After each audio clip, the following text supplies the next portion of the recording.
say their name twice. You're at a party, nodding along to someone's story, already planning your exit when they say your name. Really say it, like they're calling you back from somewhere distant. Something shifts. Your whole nervous system wakes up. This person knows me. They took the breath to use it. That moment is the entire engine of Rule 1. Say someone's name twice in a conversation, and you rewire how they feel about you. Not manipulation, just twice. Once early, when you greet them or ask something, it anchors their attention and makes them present. The second time later, when wrapping up or pivoting to what they care about, it lands like quiet proof you were actually listening, that they mattered. Your brain lights up when someone uses your name because names are ownership. We're all starving to be known, and a person who uses your name feels like they actually saw you. The trap is timing. Force it and it collapses. But slip it in naturally and something changes in how they carry you forward, not as the person with good advice or sharp observations, but as the person who cared enough to know them. That's level 1 because it works on anyone, requires nothing but attention, and costs only breath. The foundation of every power move that follows rests on this single truth. People trust people who make them feel known. It's the smallest move that unlocks everything. Ask before you assert. You know that person in the meeting who just starts talking before checking if anyone else was mid-thought? They own the room for exactly 30 seconds, then everyone resents them for the next 3 hours. That's the gap between asserting and asking. One feels powerful. One actually is. The truth is quieter than you'd think. A simple question opens a door that a statement slams shut. When you ask before you assert, you're not being weak or deferential, you're gathering intelligence. You learn what someone actually needs instead of lecturing them on what you think they need. You find the crack in their logic before you spend energy arguing. You signal that their reality matters enough to investigate, not just override. This becomes especially true as your social weight grows.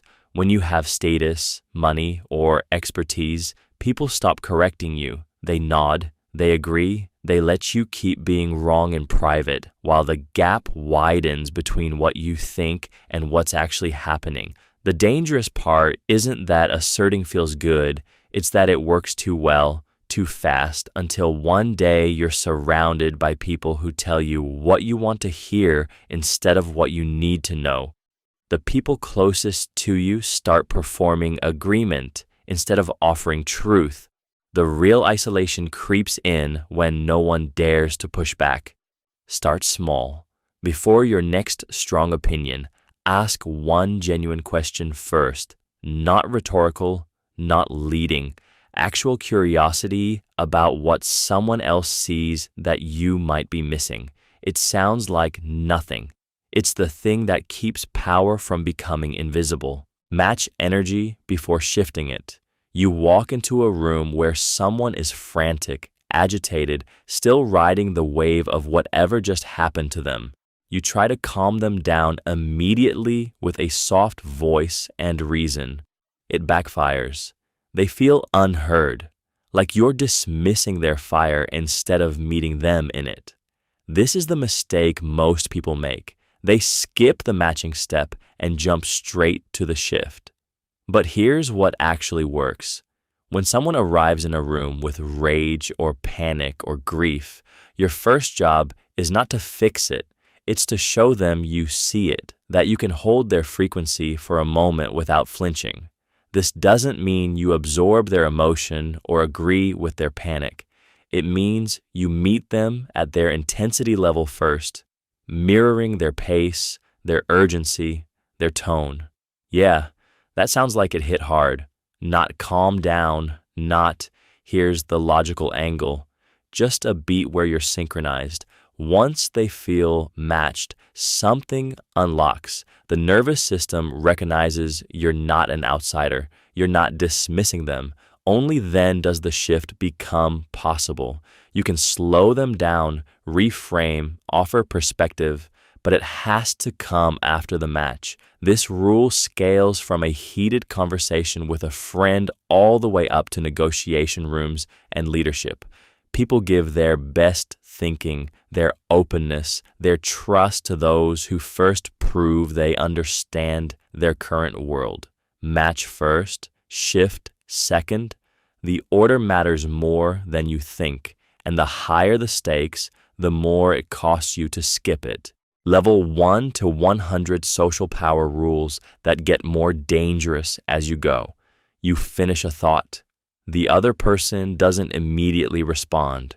2-second stretch, maybe 5. Your brain floods. Did I say something wrong? Are they judging me?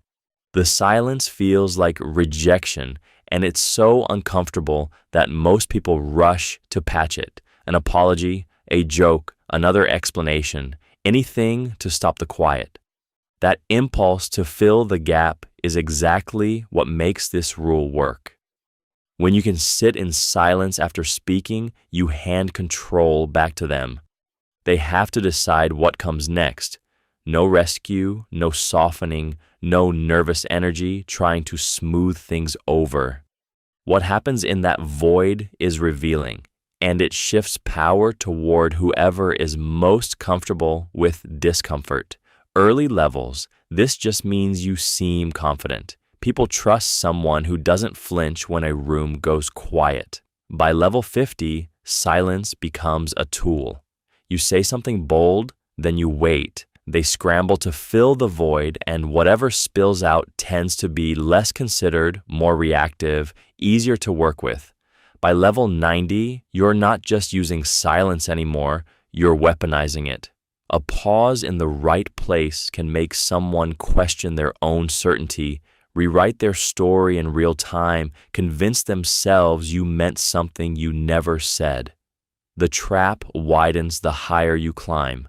The rule that starts as quiet confidence becomes cold control if you're not watching yourself.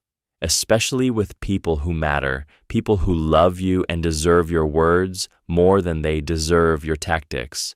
The real skill isn't learning to be silent, it's knowing when to break it. Warmth first, competence second. Bodies angle towards someone the moment they enter a room, and it's almost never because of a resume read from across the space. The pull happens earlier. They've already made you feel registered, like your presence actually landed. Neuroscience clocks this at about 200 milliseconds, and brains aren't scanning credentials in that flash.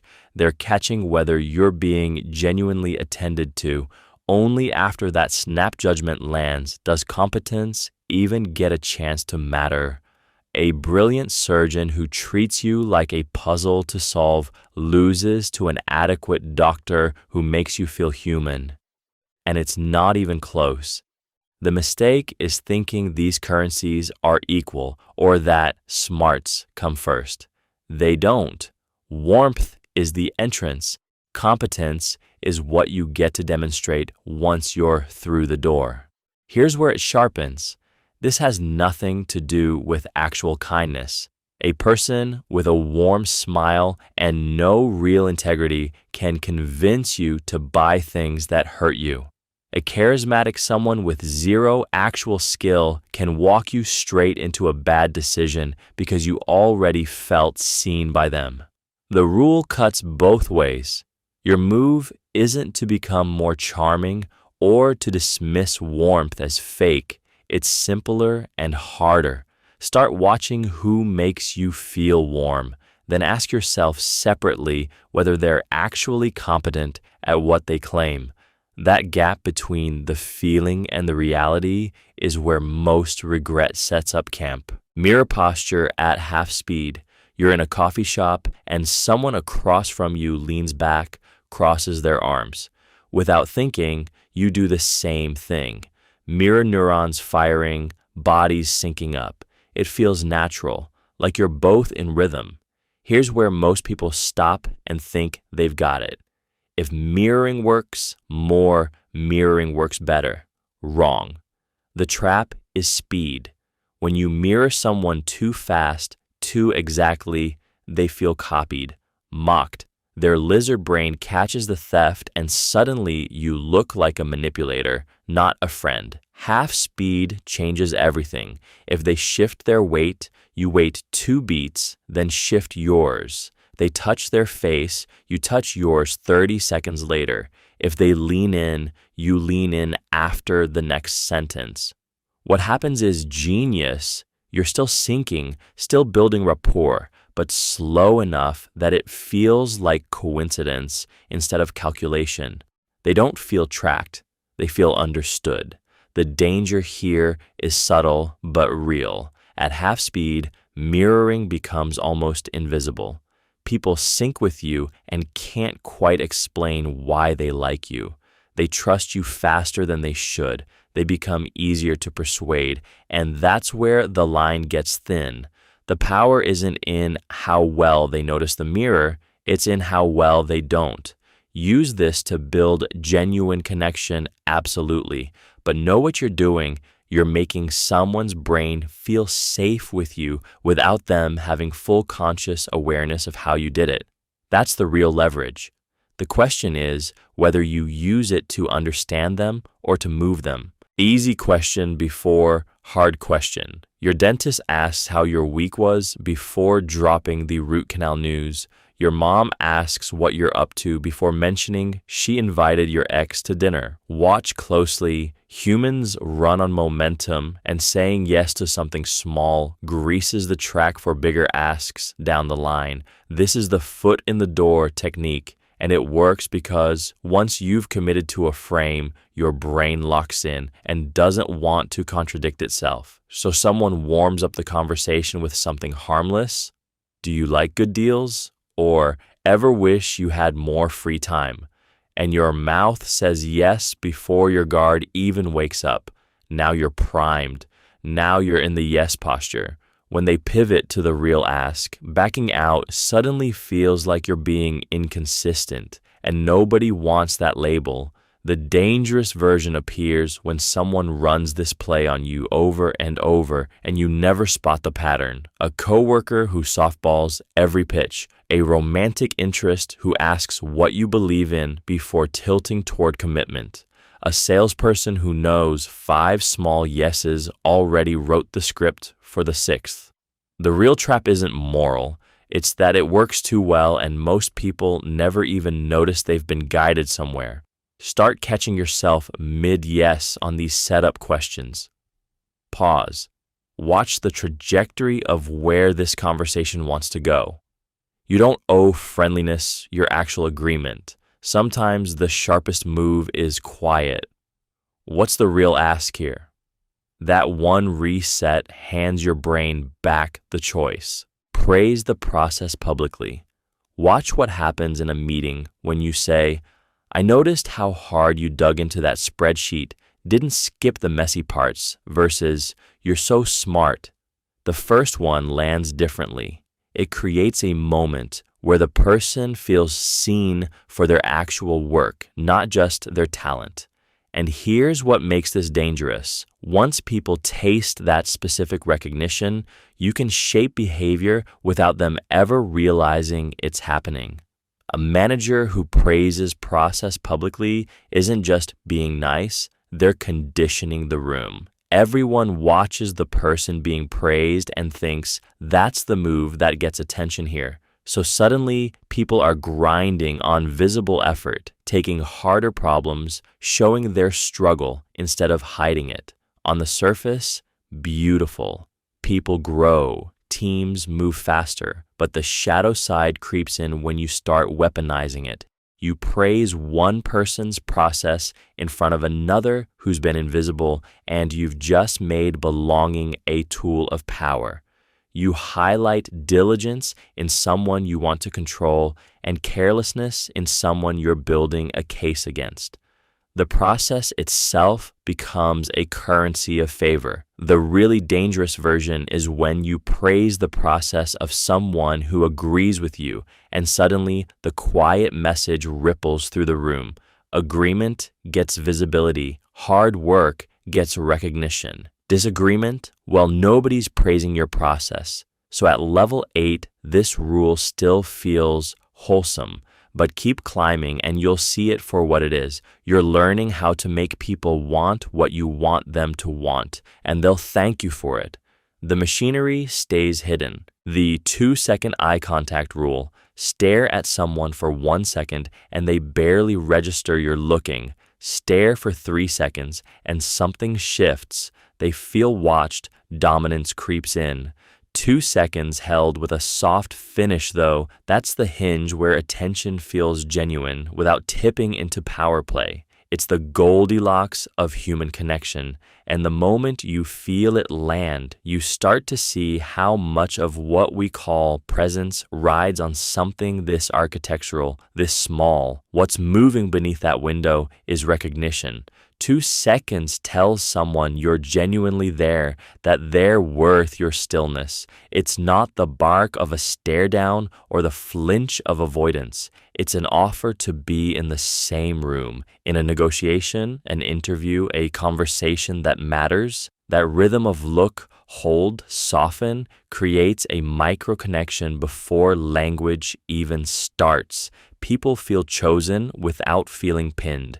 You've signaled, I see you, you're real, let's share this moment. The edge gets sharper when you realize how much leverage hides inside that tiny duration. Repeat it across a room, scanning, landing, holding slightly too long on the person you want something from, and you've moved into territory that feels less like connection and more like targeting. Some people wield it deliberately to make others feel small. Others hold it fractionally past the soften point to tilt a conversation. The mechanics stay identical, but intention morphs. Watch yourself next time. Which moments do you actually mean the 2 seconds, and which ones are you performing it? That difference is where your real social instinct reveals itself. Let them finish thinking. You're in a meeting and someone starts explaining their idea.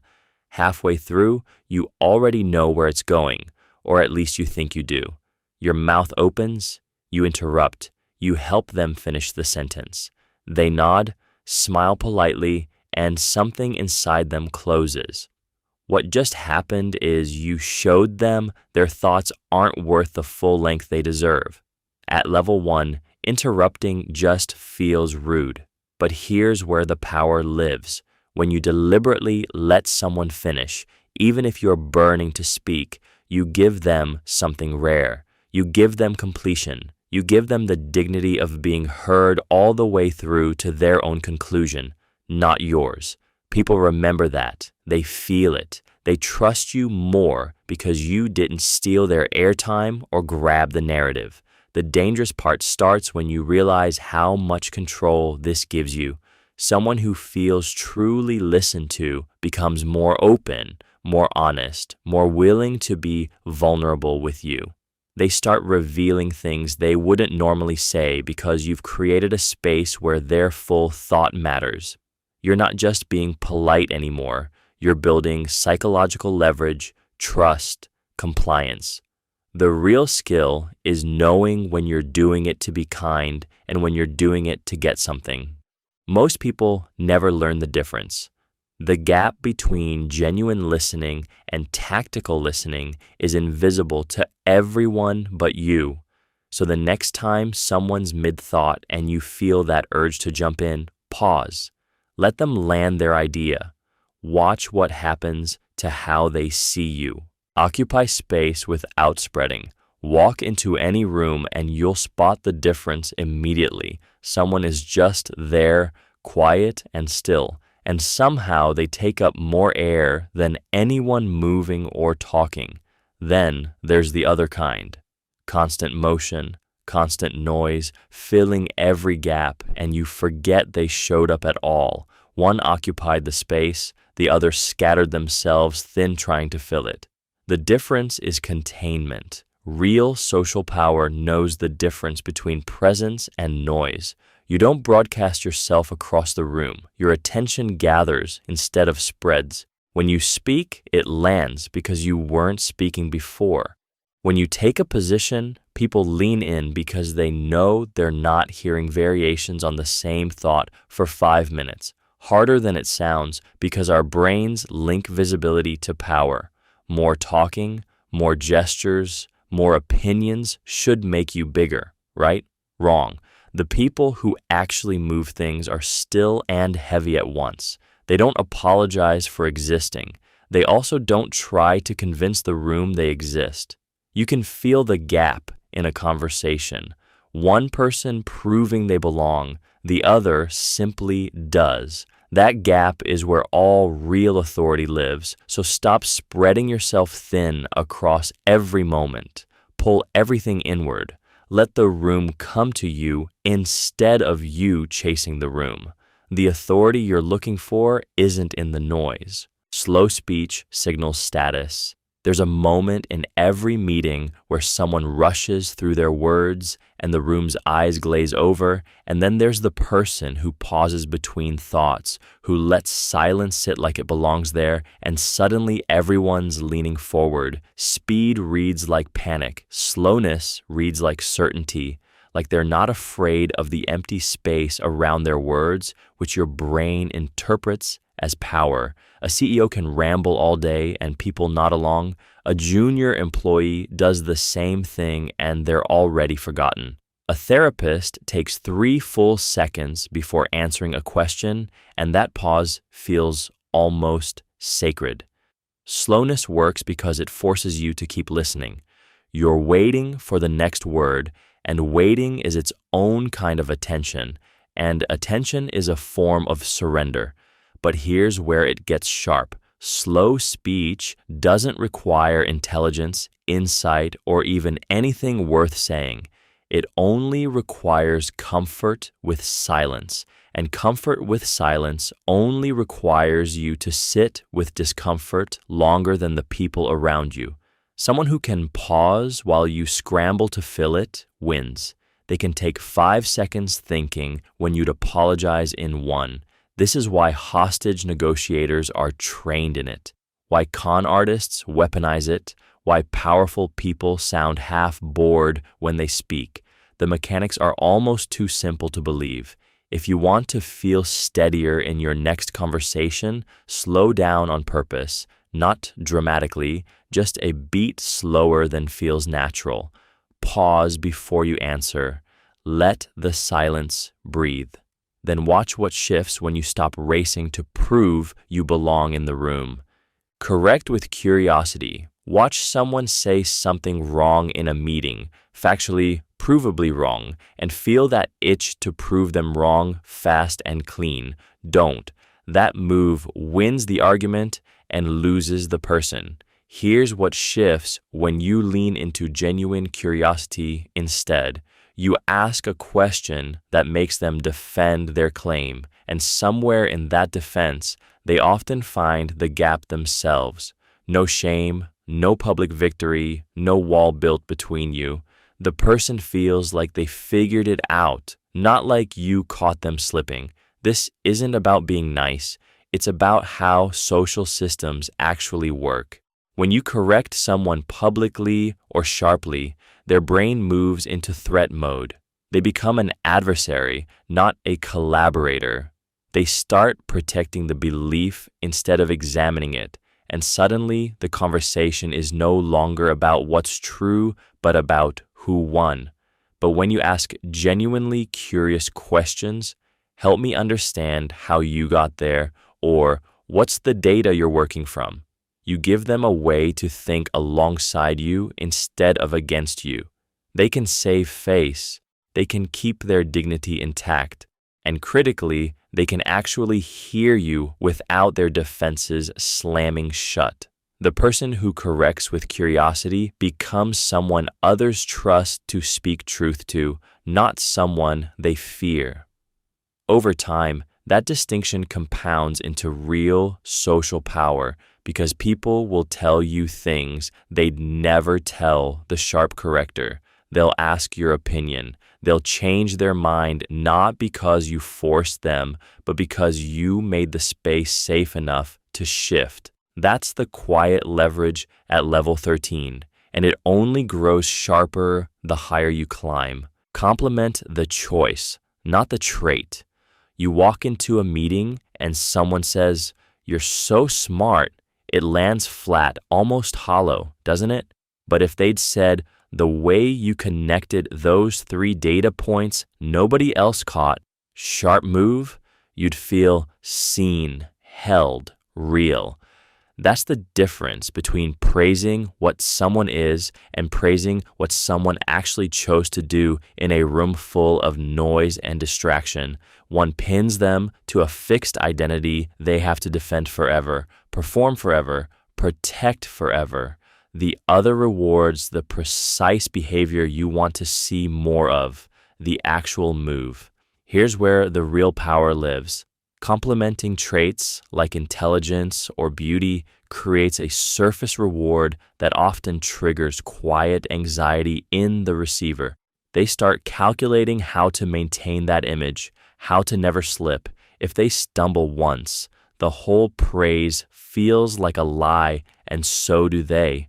But when you compliment the specific choice, the decision, the moment they thought differently or acted intentionally, you're signaling that you caught something they controlled. Their nervous system shifts. They think about repeating it. They feel less pressure and more like an author of their own moves. Now, the dangerous part kicks in. You realize how much quiet influence this gives you. People unconsciously repeat the exact behaviors you genuinely acknowledge. A manager who notices the intern's thoughtful question, not just general competence, shapes what gets asked in every meeting after. A partner who says, "I saw you choose not to spiral when everything felt hard," just rewired someone's reflexes toward resilience. The trap is weaponizing this insight to nudge people without intention, to engineer consent through invisible praise. The actual superpower is using it honestly to build the behaviors that hold real weight in someone's life. Remember the second detail. You're at a party and someone tells you about their trip to Barcelona. You nod, you smile, you file away. Barcelona, 2 weeks, loved it. Then 3 months later, you bump into them at a coffee shop and say, "How was Barcelona?" And they light up like you just remembered their birthday. But here's what actually happened. You didn't remember anything. You remembered that they told you something, and you asked about it again. The second detail is what breaks the illusion. When they say, "Oh, the food was incredible," and you ask, "Which restaurant?" or "What did you eat?" Now you've moved from polite to present. Now you've crossed into actual memory. Most people stop at the first level. They remember the headline, a promotion, a breakup, a health scare. But the person who remembers the second detail, the actual restaurant name, the actual job title, the actual doctor's recommendation, that person becomes someone who actually listens. And here's where it gets dangerous. People feel the difference and they trust it. They start telling that person things, asking their advice, including them in smaller circles, inviting them deeper. The second detail is where power quietly accumulates because it separates the people who are just being nice from the people who are actually paying attention. Most of the world is operating in the first detail zone, bumbling through pleasantries and surface talk. You don't need to remember everything about everyone. You just need to go one level deeper than the person across from you expects, and suddenly you become someone who matters in the room. Give people an easy exit. Watch someone's face the moment they feel trapped, not by rope, but by your logic. A yes gets demanded, a commitment gets squeezed, the walls of your argument close tighter until walking away feels like betrayal or defeat. That's when they stop listening and start plotting escape. They weren't lost until you made leaving seem like the only way to breathe. Most of us mistake this suffocation for persuasion, calling it winning when we're actually triggering the ancient brain. Cornered animal, find the exit. Real power does the opposite. When you give someone a genuine way out, no judgment waiting, no consequence for choosing differently, no silent resentment lurking, something shifts. They stay longer, listen better, risk more honesty because they're not bracing for the blow. A therapist knows this. A hostage negotiator builds an entire skill set around it. A parent who actually wants their kid to confide in them discovers it through years of being wrong. The trap is that this only works if it's authentic. You can't fake an exit and expect people not to smell the setup. But when the exit is truly there, when leaving is actually okay with you, people register it in their nervous system. They relax into the conversation instead of going rigid against it. The dangerous version is understanding that offering freedom creates enough trust for vulnerability, then weaponizing that trust to control someone. The sane version is quieter, respect someone's freedom to leave, and they choose you again and again, not because they're trapped, but because they're not. Label the emotion out loud. Your chest tightens in a meeting, your jaw clenches, and someone's words landed wrong. You feel angry, maybe shame, maybe disrespected, but you swallow it and keep talking, letting the feeling build like steam in a sealed pot. There's a cleaner move most people never try. You simply name it. I'm noticing I feel defensive right now, or that hit a nerve and I'm frustrated.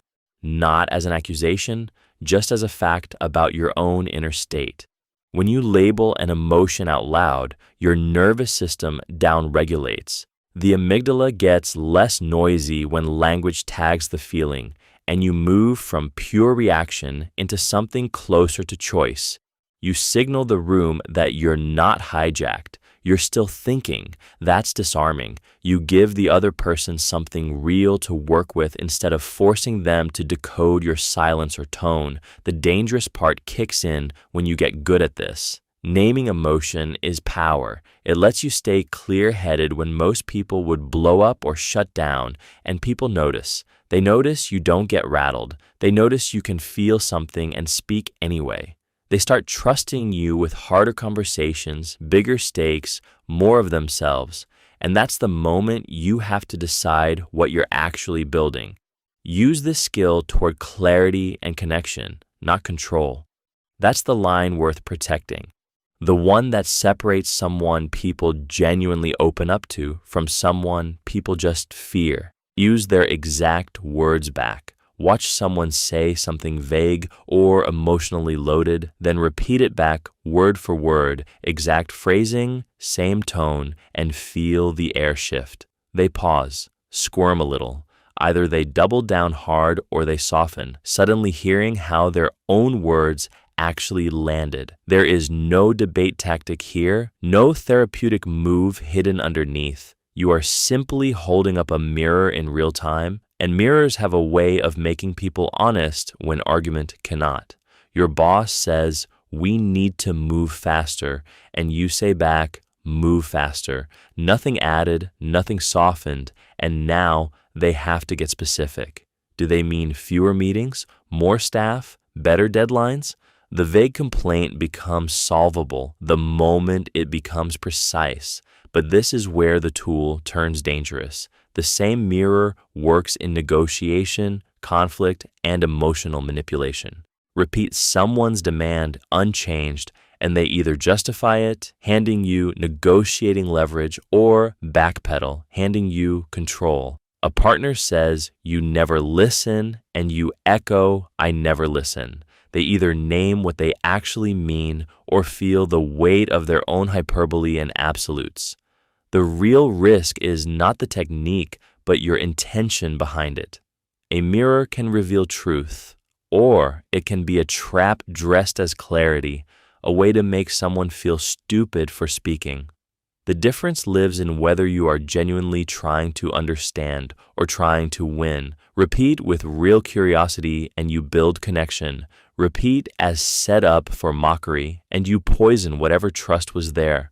The sharpest conversationalists know exactly when to hold up the mirror and when to set it down. Ask for a small favor first. You want something from someone, maybe their time, their trust, their money, or their endorsement. Your instinct is to make the ask feel big and important, to show them why they should care. But here's what actually works. Start stupidly small. Ask them to do something trivial first. Lend you a pen, forward an email, introduce you to someone they barely know. Watch what happens next. Once someone does a tiny favor for you, something shifts in their mind. They've already decided you're worth helping. They've crossed a line, however small. Psychologists call this the foot in the door effect, but you'll recognize it as the oldest social hack in the book. The brain is lazy about consistency. If you've already helped, you're already the kind of person who helps this person. The second ask feels less like a favor and more like staying true to yourself. The third ask is almost automatic. You've rewired their self-image into something they'll defend. Here's where it turns dangerous, though. People who weaponize this understand that the first favor trains you, not them. It gets you used to saying yes. It makes you feel obligated, invested. You're not calculating costs anymore. You're protecting a story you've already started living. If someone only ever asked you for small things before asking for something huge, pause and notice hard. They've mapped your yes. They know you'll be consistent even when it costs you. The move isn't to never help. It's to stay conscious that someone asking for peanuts first might be teaching you to hand them the whole store later. Interrupt patterns, not people. Watch someone snapping at their partner on Monday, swearing it won't happen again. Then Thursday night, the exact same fire burns. Not because they're bad, but because they're caught in a neural rut that fires the same signal under the same conditions. Most of us destroy it from there by attacking the person instead of the pattern. Shame them, lecture them, make them defensive, and they wall up. The groove gets deeper because now they're protecting their identity instead of examining their behavior. Real social power lives in a different move. You notice the pattern, the tired trigger, the familiar reaction, the predictable spiral, and point to it gently, separate from who they are. I see this happens when you're rushed and hungry instead of you're always like this. Your voice goes sharp right before you say something you regret instead of you're cruel. You're naming the machine they're stuck in, not naming them as broken. That small shift turns a conversation from personal attack into a shared problem to solve. They can actually see it now, step outside it, interrupt it in the moment before the groove pulls them under. But here's where it gets dangerous. Once you learn this with others, you turn it inward on yourself. You spot your own patterns, how stress makes you controlling, how shame makes you mean, how fear makes you small. Suddenly, you're not defending yourself anymore. You're just watching the machine and choosing to step sideways. Change happens there, in that honest watching, because you're not fighting yourself. You're being clear about how you work, and that clarity is where freedom actually begins. Sit facing the door. There's a reason the best poker players, negotiators, and people who hold power in rooms never sit with their back to the entrance. And it has almost nothing to do with paranoia. When you're facing the door, you control the first moment of awareness. Everyone else enters your field, not the reverse. Your nervous system stays loose because you're not waiting for a surprise. Your eyes catch micro expressions of people arriving, sizing up the room, noticing who they're about to meet. That split second tells you everything about their confidence, their mood, their state before they've learned to perform. Meanwhile, the person sitting blind to the entrance is already one step behind. They flinch when someone approaches. They turn their head. They've ceded the psychological high ground before a single word is spoken. In casual settings, a coffee shop, a restaurant, a bar, this becomes a quiet habit that signals you move through space with intention. You're not prey. You're not anxious. You're observing. People feel that. The deeper move is this. Facing the door isn't really about physical safety anymore in most modern contexts. It's about maintaining what psychologists call environmental dominance. Your brain stays calmer. Your reactions stay slower and more measured. You see before you're seen. And because you're not in a mild state of alert, you can actually think during conversations instead of just waiting for them to happen. Start small. Next time you're in a meeting, a date, even a family dinner, notice where you naturally sit and why. Then test it the other way. The difference in your own sense of ease will surprise you. Frame your request as the default. Walk into a coffee shop and ask, "Would you like a pastry with that?" versus, "I'm grabbing a pastry. You want one?"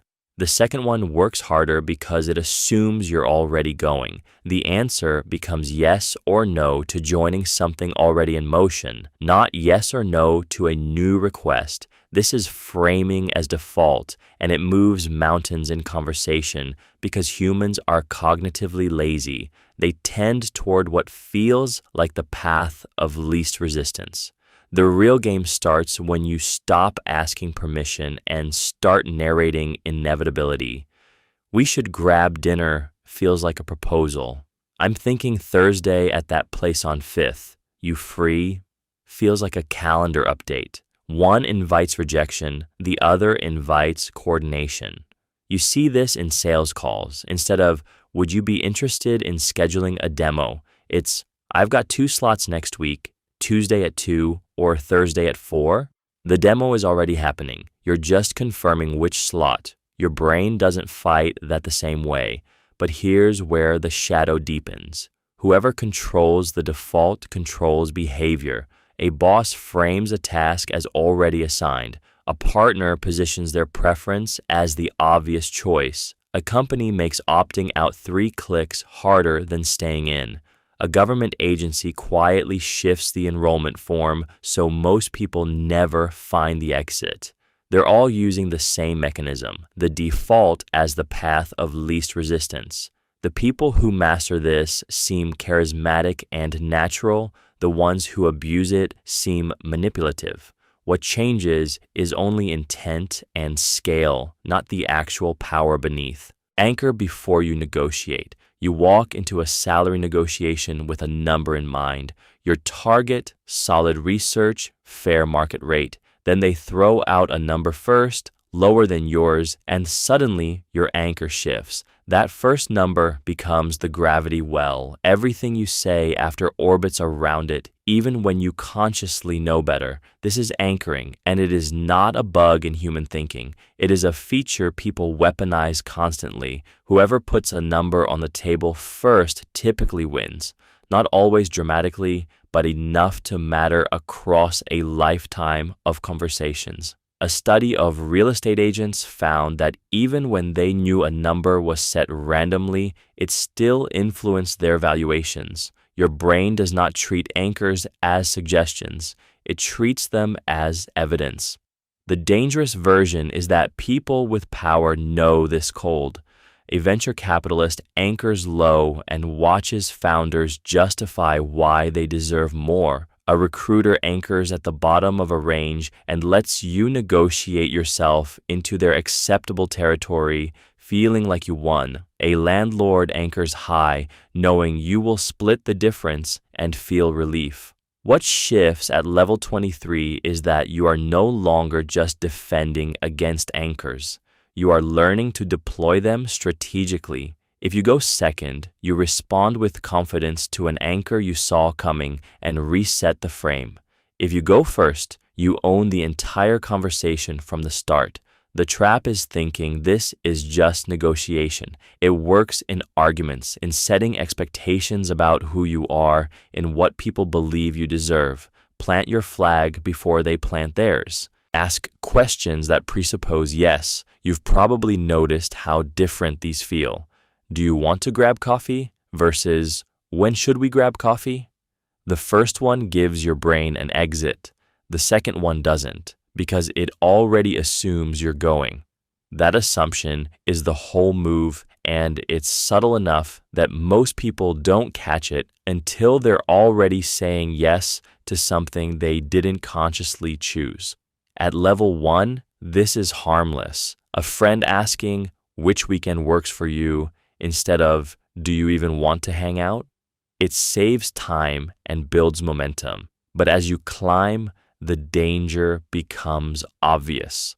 A salesperson asking, would you prefer the quarterly plan or the annual, has already locked you past no entirely. You're not picking whether to buy, you're picking which price to pay. In relationships, a partner saying, we're going to my parents' house this weekend, right? Doesn't really invite negotiation. The presupposition is already woven in.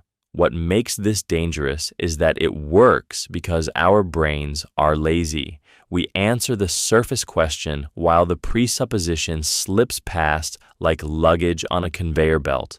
By the time you realize what just happened, you've agreed to something that required actual decision-making, not just word choice. The sticky part, start noticing when people do this to you, especially people you trust. Then notice when you do it to others.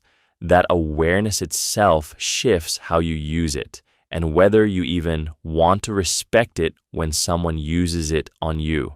Because once you see the mechanism, the question stops feeling like an invitation and starts feeling like a trap. Contrast makes any offer reasonable. You're at a used car lot and the salesman shows you a dented Honda with a cracked windshield, priced at $12,000. You walk away insulted.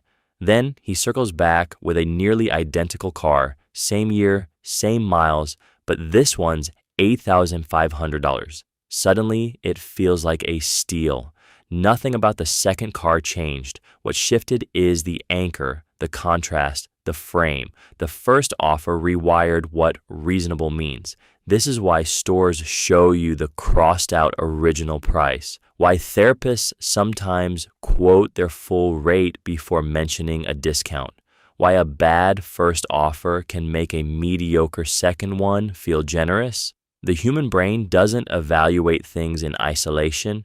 It measures against the thing right before it. Show someone a $200 water bottle and they'll balk. Show them a $500 one first, then reveal the $200 option and they feel like they've won. The trap deepens when you control both options. A job offer of $65,000 feels insulting until you mention you were considering hiring someone at $48,000. A favor seems enormous until you mention the much larger one you turned down. You are not negotiating price or terms anymore. You are negotiating perception by manufacturing contrast. The danger runs deeper still. This works even when people know it's happening. They see the game and still feel the pull. Recognizing it doesn't immunize you. So, the next time an offer lands, pause and ask, compared to what? Take away the bad option in the room and see if the reasonable one still holds its shape. You might surprise yourself. Level 1 to 100 social power rules that get more dangerous as you go. You've probably noticed how you become a different person when a real deadline hits. Suddenly, the thing you've been postponing for weeks becomes urgent and you decide, not because you're smarter or more confident, but because the clock made you. Constraint forces choice. Without a deadline, your brain defaults to the infinite scroll of maybe later. With one, you become decisive. And here's what makes this dangerous in social settings. People trust decisiveness. They read it as confidence, clarity, conviction. You can weaponize this by creating artificial deadlines around others. Let me know by Friday doesn't just speed up their decision, it signals to them and to anyone watching that you're someone who moves fast and expects the same. It shifts the power balance subtly. You become the one setting the tempo, the one whose approval they wait for. And once people are used to you moving on your timeline, they start organizing their own thinking around your pace. They don't want to be the slow one. This works whether you're negotiating a deal, making a group decision, or even casual plans. I need an answer tonight so I can move on to plan B. Doesn't feel aggressive, it feels professional. But the real danger emerges when you realize most people won't push back on your deadlines because they assume you know something they don't. So you can compress decisions that didn't need compressing, manufacture urgency where there was none, and walk out with what you wanted while everyone else feels like they made a choice. Control the clock, control the decision, make your attention scarce. There's someone in your life who responds to every text within minutes, laughs at every joke, shows up early, and remembers everything you say. And there's someone else who takes hours to reply, sometimes forgets to text back. But when they do show up, you feel like you won the lottery. Notice who you think about more. Notice who holds more weight in the room. That second person has weaponized scarcity, and they didn't even try. Your attention is one of the few things left that actually cost you something: time, energy, presence. So when you give it freely to everyone, it becomes worthless. The person who gives you 3 minutes of genuine focus while scrolling their phone beats the person who gives you an hour while half present. But here's where it turns dangerous. Once you understand that scarcity creates pull, you can start using it deliberately. You can make yourself harder to reach. You can respond slower. You can show interest only when it serves you. And at first, this works. People lean in. They try harder. They worry they've lost you. But at level 27 of social power, you start to realize you're building something fragile, relationships built on perceived loss rather than actual connection. The person chasing you is chasing a mirage, not you. You become the person they're obsessed with, not the person they trust. The trick is making your attention scarce without making yourself unavailable. Show up fully when you're there, then disappear completely into your own life. That balance is harder to fake than it looks. Let reciprocity debt accumulate. Someone does you a favor, lends you their car, introduces you to someone useful, covers your shift. Your first instinct is to repay it fast, square it up, keep the ledger clean. That impulse is exactly what works against you, because the moment you repay, the debt evaporates, and so does the invisible thread connecting you to them. What powerful people understand is that unpaid favors are far more valuable than settled ones. When you let reciprocity debt linger, you create what psychologists call a cognitive imbalance. Your person feels a low-level discomfort, a small itch of incompleteness until the scales tip back. That discomfort makes them think about you. It makes them want to help again, to finish the story their brain started. They rationalize it as friendship, as they would do the same for me. But the real machinery is guilt-free indebtedness working silently in the background. The dangerous part comes when you begin accumulating these debts deliberately, keeping a soft count of who owes what, letting months pass, then mentioning it casually when you need something.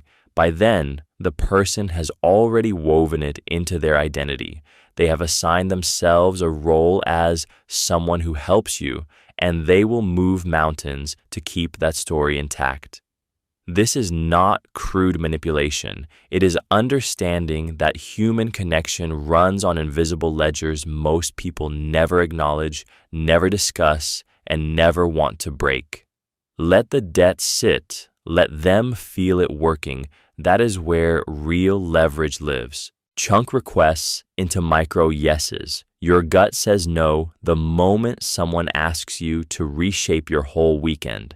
But watch what happens when they lead with something tiny. Coffee next Tuesday? You say yes. Then a friend joins, and you've already committed. Then, almost offhand, they mention the whole day they'd sketched out.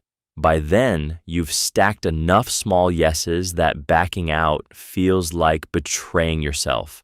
That's the trap of micro yeses, and it works because it doesn't feel like pressure. It feels like your own consistency.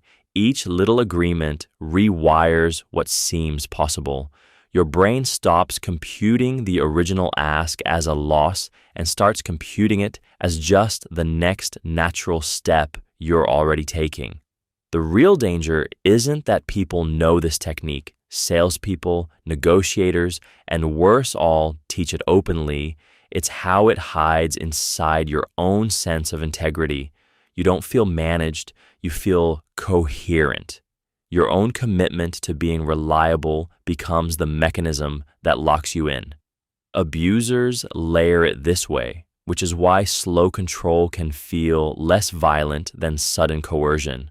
The walls move so incrementally that you narrate the shrinking space as your choice. The defense isn't to refuse all small asks. It's to notice when someone is building a ladder before they ask you to climb it. When the pattern shows up, question, context, bigger ask, pause hard. Check whether you're still choosing or just performing consistency with your past answers. A real yes should feel reversible at any point.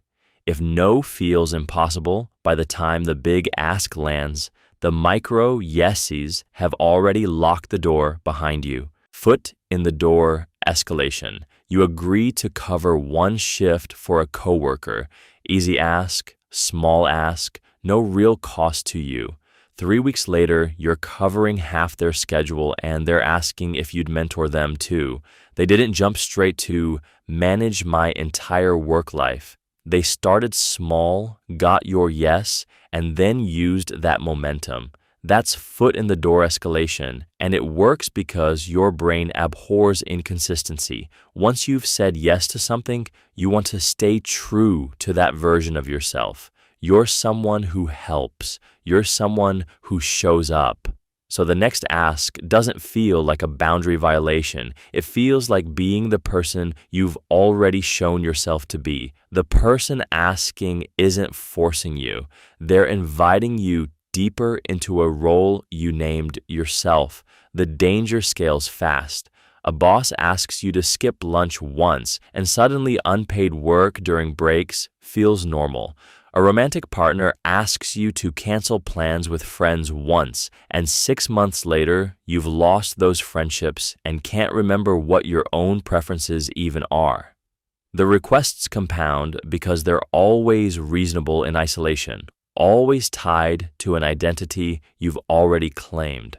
What makes this so lethal is that the other person doesn't need to be conscious of doing it. The machinery works through your own need for consistency. Watch for the pattern, not the ask. When someone keeps returning with bigger versions of the same request, they're testing your flexibility, not appreciating your kindness. Your consistency is being harvested. A simple reset, I can't make that my regular thing, stops the escalation before momentum takes over. Door in the face retreat. Your boss laughs when you ask for 50% more pay, then suddenly nods when you drop it to 15% a week later. Feel that little rush of relief? That's the trap springing shut. The door in the face retreat works because your brain does the math wrong. It sees the retreat as fairness, as someone backing down, when really they just launched an anchor so extreme that their real ask would look reasonable next to it. You weren't negotiating. You were being herded toward their actual goal. The person asking made the first number so outrageous that your relief at their willingness to compromise blinds you to the fact that you just accepted something closer to what they wanted than what you asked for in the first place.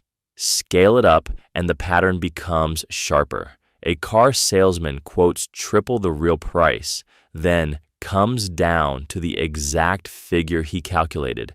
A contractor bids so high your panic overshadows the moment when they anchor your sense of what's fair.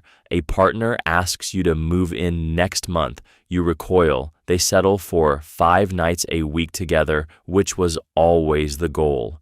The retreat feels like a victory because it broke the weight of the first ask, but you've only been moved closer to their target while thinking you've defended yours. Real compromise is symmetrical. Both people step back. Here, only your anchor point moves. When someone hits you with an outrageous ask, resist the urge to negotiate fast. Pause. Ask whether their retreat is real or just a calculated stop on the way to where they plan to land all along.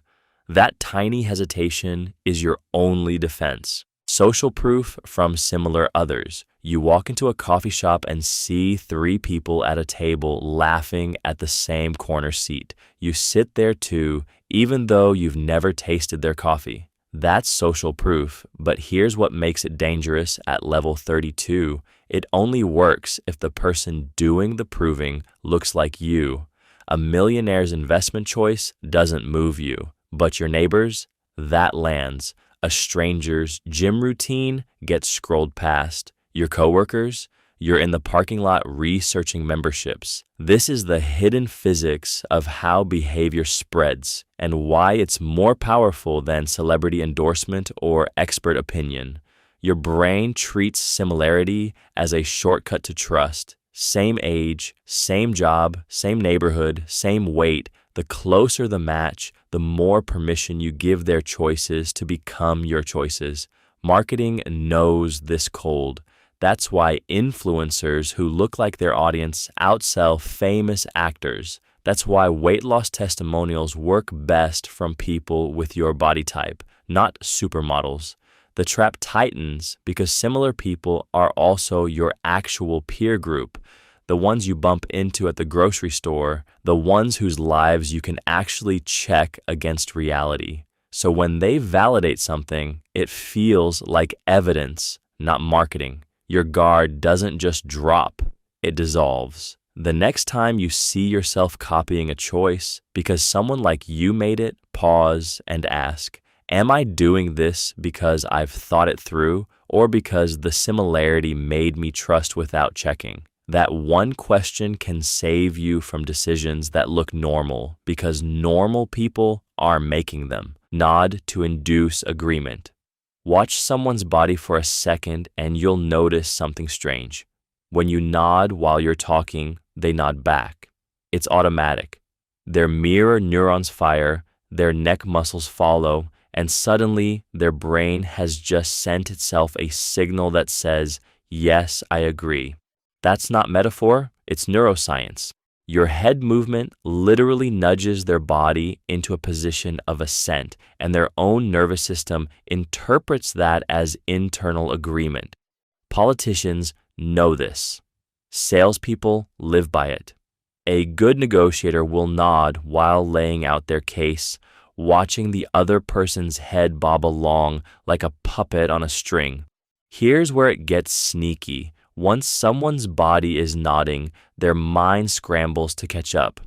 Cognitive dissonance hates a vacuum. If your body says yes, but your thoughts say no, something has to give, and usually it's your resistance. you start manufacturing reasons to justify what your body already committed to. The person across from you feels it too. They're agreeing before they've even fully processed what they're agreeing to. At level 33, you're using physics against psychology, weaponizing the gap between what a body does and what a mind believes. The dangerous part isn't the nod itself, it's that most people never notice it happened. They walk away convinced they chose, when really they were gently coached by rhythm and reflex. Next time someone pitches you something, notice whose head moves first. That small awareness might be the difference between nodding your way into something you wanted and ending up somewhere you never meant to go. Loss framing beats gain framing. You walk into a dentist's office and see two posters side by side. One says, "Brush twice daily, you'll have healthy teeth for life." The other says, "Skip brushing, you'll lose your teeth by 50. Same choice, opposite emotional punch. The second one works harder on your brain because loss feels louder than gain. You already assume your teeth are fine. Telling you they'll stay fine is background noise, but telling you they'll vanish, that gets your spine straight and something shifts without permission. This is why the best salespeople, negotiators, and influence artists frame almost everything around what you stand to lose. A gym membership isn't sold as "get stronger." It's "don't waste another summer watching other people." A job offer isn't "make more money." It's "you'll fall behind your peers if you stay." A time-sensitive deal isn't limited opportunity. It's everyone else is already in. The language changes everything. Your brain is wired to feel about twice as much pain from loss as pleasure from equivalent gain. It's ancient survival code. Miss a meal, you die. Find a meal, you live another day. That asymmetry never left your wiring, never will. So when someone frames something as "you'll miss out," "you'll regret this," or "this window closes," they've already won half the battle before you even know you're in one.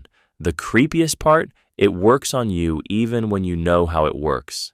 Knowing the trick doesn't turn off the feeling. Your chest still tightens. That's level 34. Recognizing lost language and watching how hard your body believes it anyway. Extract commitment in public. Salespeople know something you might not.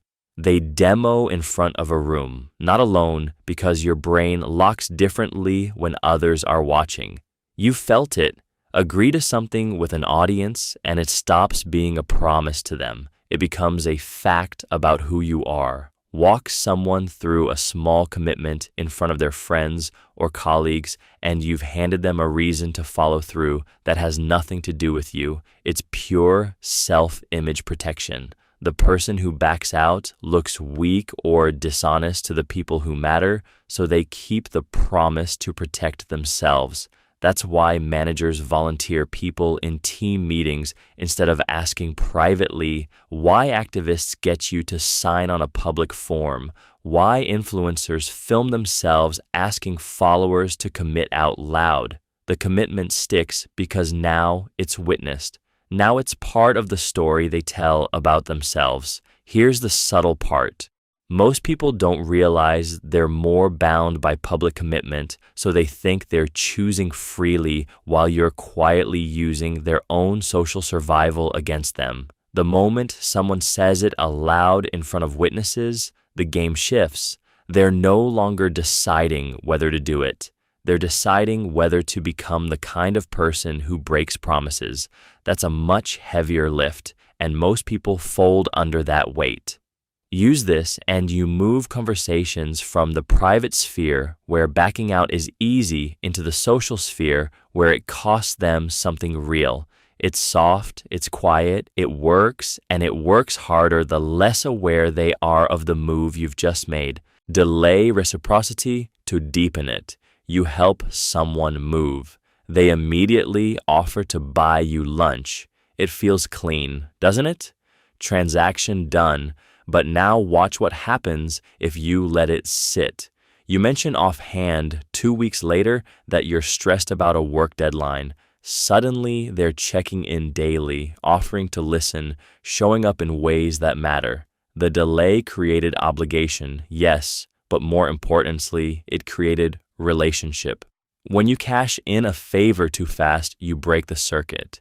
The other person feels absolved. They've paid the debt and walked away lighter.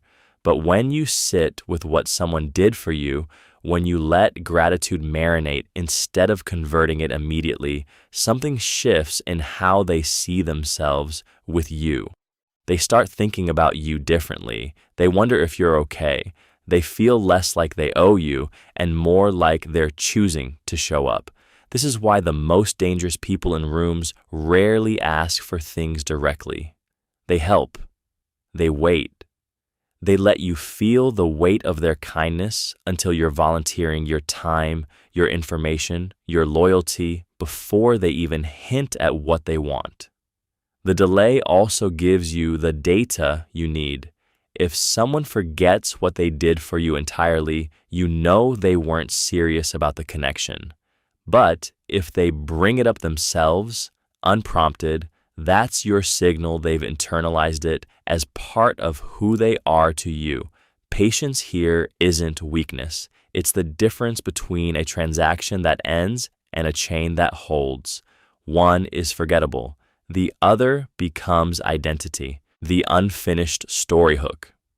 You ever notice how you can't stop thinking about a conversation that ended mid-sentence? Someone tells you they have news, then gets interrupted, or they say, "I'm not mad, but," and then pause. Your brain won't let it go. It loops. You fill the blank. You invent the rest. That's the hook, and it works on everyone, which is exactly why people with real social power use it ruthlessly. A CEO mentions they heard something interesting about a colleague and leaves it hanging. A parent says, "We need to talk about what happened at school," and waits until dinner.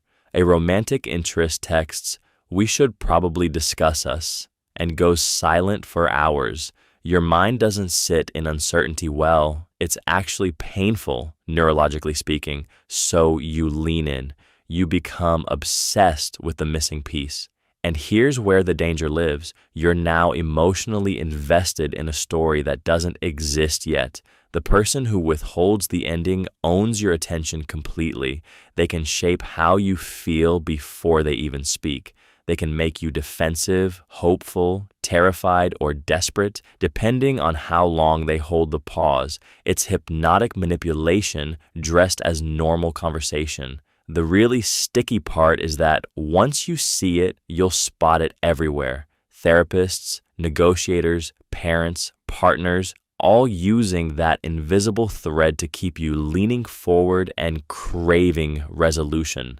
The counter isn't to demand answers immediately. It's to recognize the feeling of incompleteness rising in your chest and ask yourself whether you're reacting to what was actually said or to the ghost story you're building in the silence. Curiosity gap as compliance. You're scrolling and someone posts, "You won't believe what happened next." Your thumb freezes. Your brain is now asking questions it doesn't know the answers to, and the only way to quiet it is to click. That's the curiosity gap, and it is weaponizable in conversation. When you create a small, unresolved mystery, "I heard something interesting about your industry," or "There's something people don't realize about how you come across." You don't have to force them to listen. Their brain does it for them.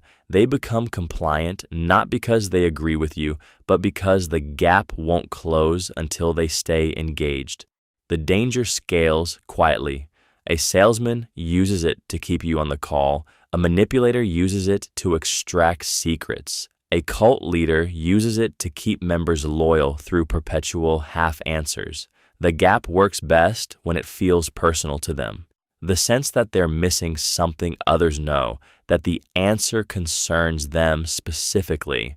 When someone leans in with, "Can I be honest with you?" before something difficult, they've already won. You're defending against a mystery you can't see. The countermove requires real discipline. Notice the tightness in your chest, that pull to hear more. That's your signal. Curiosity is beautiful. Weaponized curiosity is a leash. Close the gap yourself by walking away, asking directly what the point is, or naming the tactic out loud.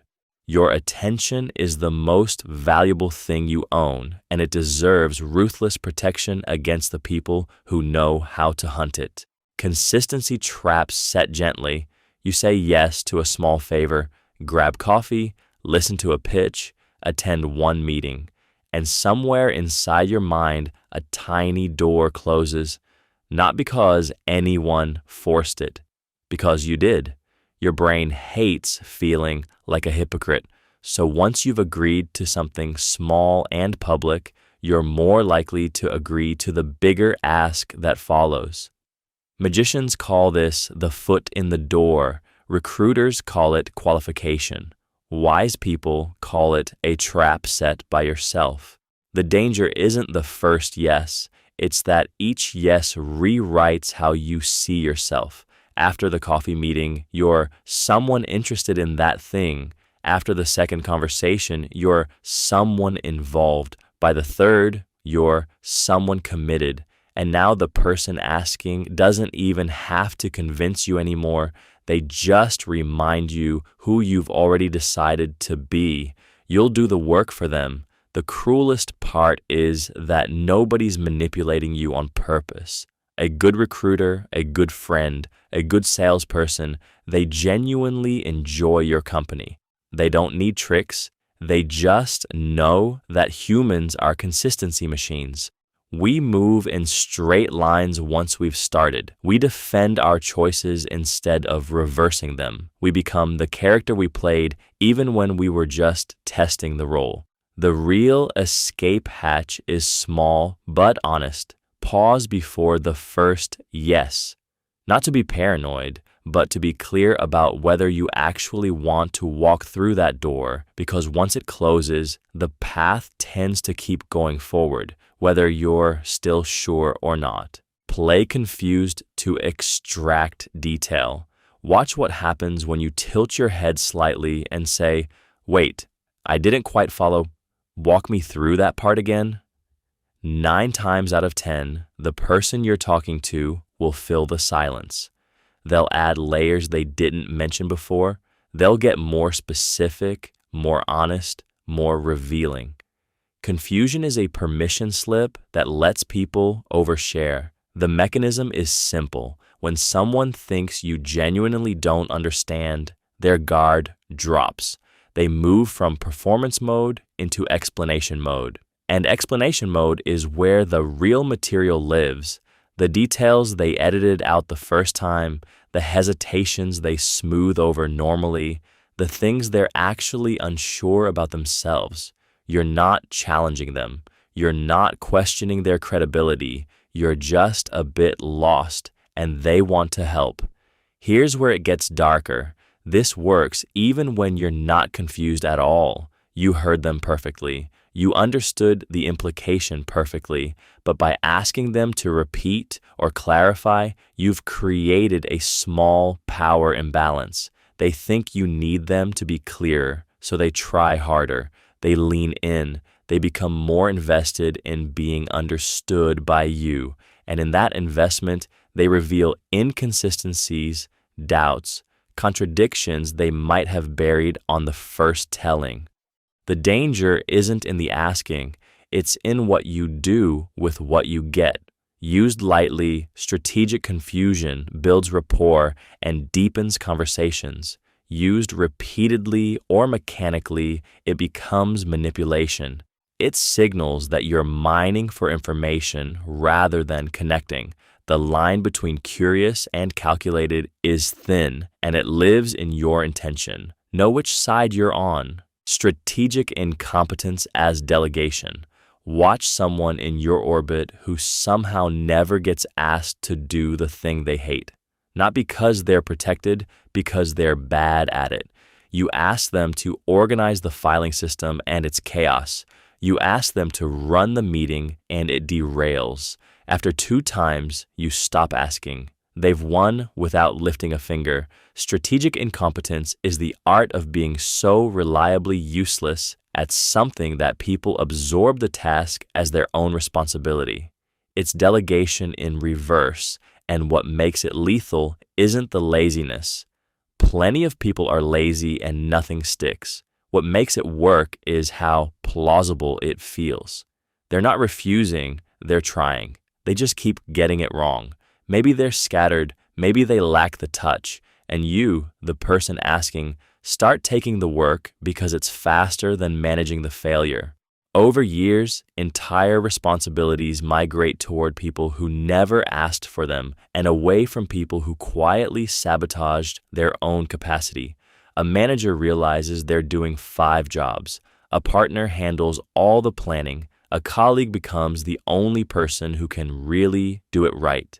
The person practicing strategic incompetence has achieved immense power, the power to make others need them while appearing helpless. It scales dangerously because stepping back eventually feels like abandonment. Here's what to catch. If you're suddenly necessary for things you never volunteered for, and if the person who should own it always fumbles just enough to push it back to you, you're living inside someone else's trap. Ask why, then why again. A person tells you they're leaving their job. Your first instinct is to say, why? And they answer, the pay is terrible. You nod, you sympathize, you think you understand, and you're wrong. That answer is almost never the real one. It's the acceptable one. The why beneath the why is where actual power lives, and it's also where things get dangerous if you're not careful. When you ask again, gently, genuinely, the story shifts. Maybe it's not the money at all. Maybe it's that their boss never acknowledged their work. Maybe it's that they felt invisible in a room full of people. Now you're touching something true, something that actually matters.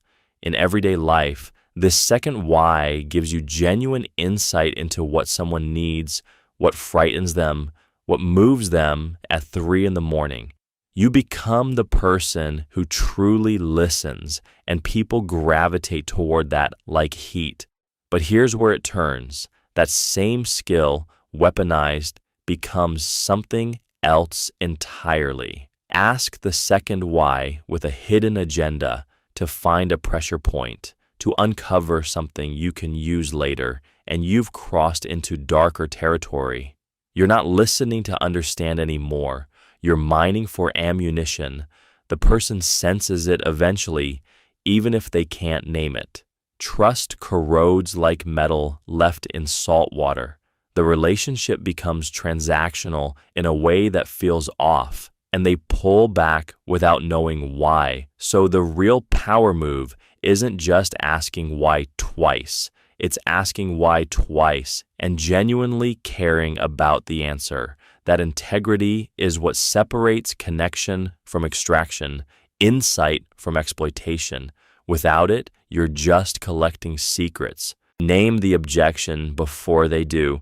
You're in a meeting pitching something you believe in, and you watch the other person's face shift slightly. That micro pause, the sideways look. They're thinking about saying no, but they haven't said it yet. Here's what most people do. They keep talking, hoping to bury the doubt.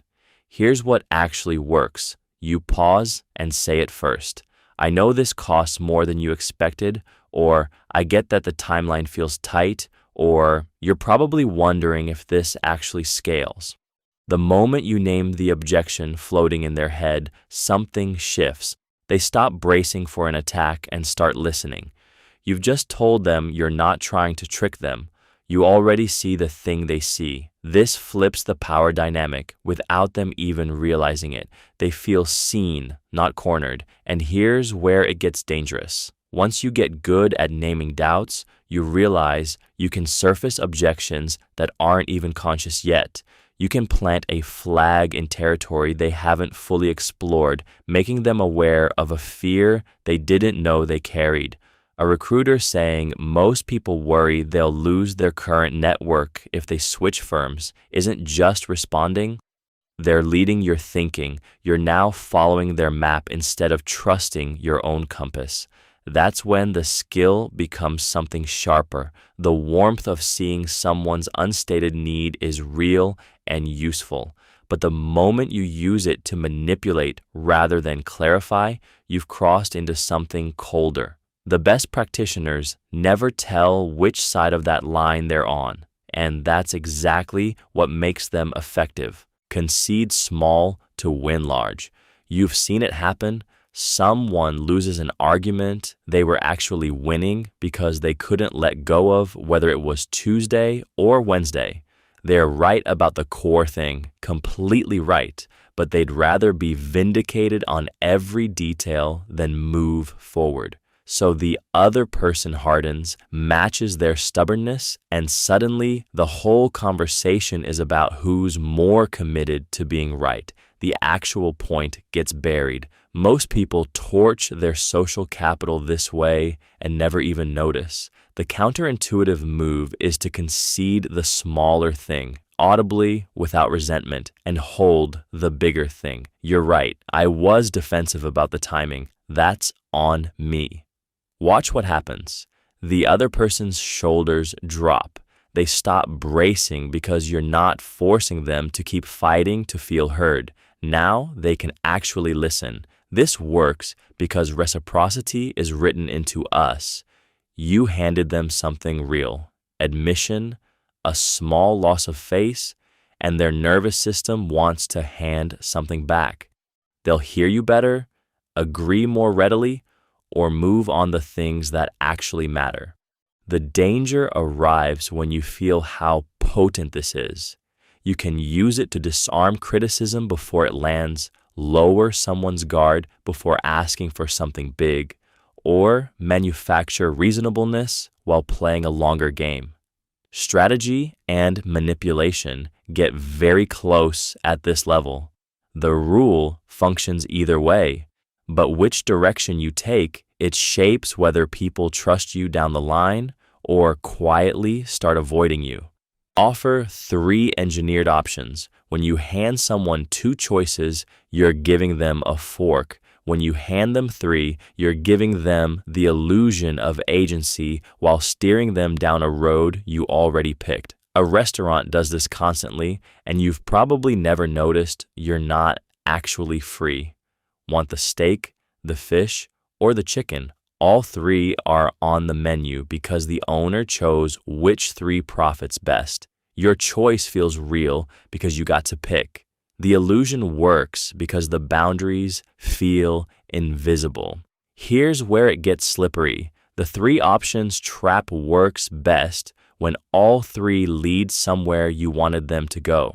A manager offers you a promotion that requires relocation, a lateral move to a new department, or staying put but with no raise.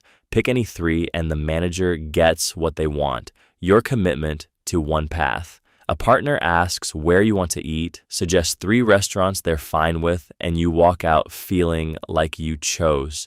You did. You also walked into a narrower box than you thought. The danger isn't in offering choices. It's in how much work goes into making those 3 options feel random when they're actually mapped out. The best operators understand that people feel more satisfied, more loyal, more in control when they picked from a set than when they were told what to do. You're not being lied to. You're being authored. The trick is catching yourself the moment someone presents 3 options and asking, what's the 4th one they didn't mention? That gap is usually where the real move lives. Make the alternative look boring. You walk into a coffee shop and there are 2 cups on the counter, one labeled Our Signature Blend with mood lighting and a handwritten card explaining the single origin beans, and the other sitting plain and unlabeled. You don't even glance at the second one. This is the move. It's not about making your option objectively better. It's about making every other choice feel like settling. The person you're influencing doesn't need to think your path is perfect. They just need to feel like the alternative is gray, tired, already heard it before. A job offer at Company A comes with mission statements, growth potential, a mentor assigned to you. The competing offer has better pay, but gets presented like it's just money. One feels like a story, one feels like a transaction. Guess which one people choose? The real danger arrives when you realize this doesn't require lying at all. You highlight what makes your option alive, the people, the momentum, the unspoken future, while presenting alternatives as if they're the default, the thing everyone else picked, the path with no real surprise waiting. You're not attacking the other choice. You're making it invisible by comparison. A politician running against an incumbent doesn't need to prove the challenger is bad. They just need to make more of the same sound, like a slow fade into nothing. In persuasion, energy beats facts every single time. When you own the narrative excitement, the alternative doesn't lose the argument. It stops being interesting enough to fight for. That's when you've won the room without anyone noticing you were selling at all. Own the meeting's first frame. Walk into a conference room 5 minutes late and watch what happens. Everyone has already decided who is in charge. Not because you told them, because someone else did. The first frame of a meeting, the opening 30 seconds before anyone speaks about the agenda, is where power gets quietly distributed. You've seen it. One person sits and the room angles toward them. Someone else starts talking and everyone leans in. That's not accident. That's frame setting. Your frame is the invisible story the room believes about what this conversation is for, who matters in it, and what's possible. If you don't plant it, someone else will plant theirs instead, and now you're playing defense for the next hour. So here's what actually works. You arrive early enough to be already settled when others filter in. Not anxiously early, just early. You greet the last person to sit down. You ask one question about something outside the agenda, something that shows you see them as more than a function. Then, when it's time, you don't jump to your slides. You say something like, "Before we go through this, I want to be clear what we're actually deciding today." You're not presenting yet. You're declaring the rules of the game. You're saying this room's time matters, and we're not wasting it on ambiguity.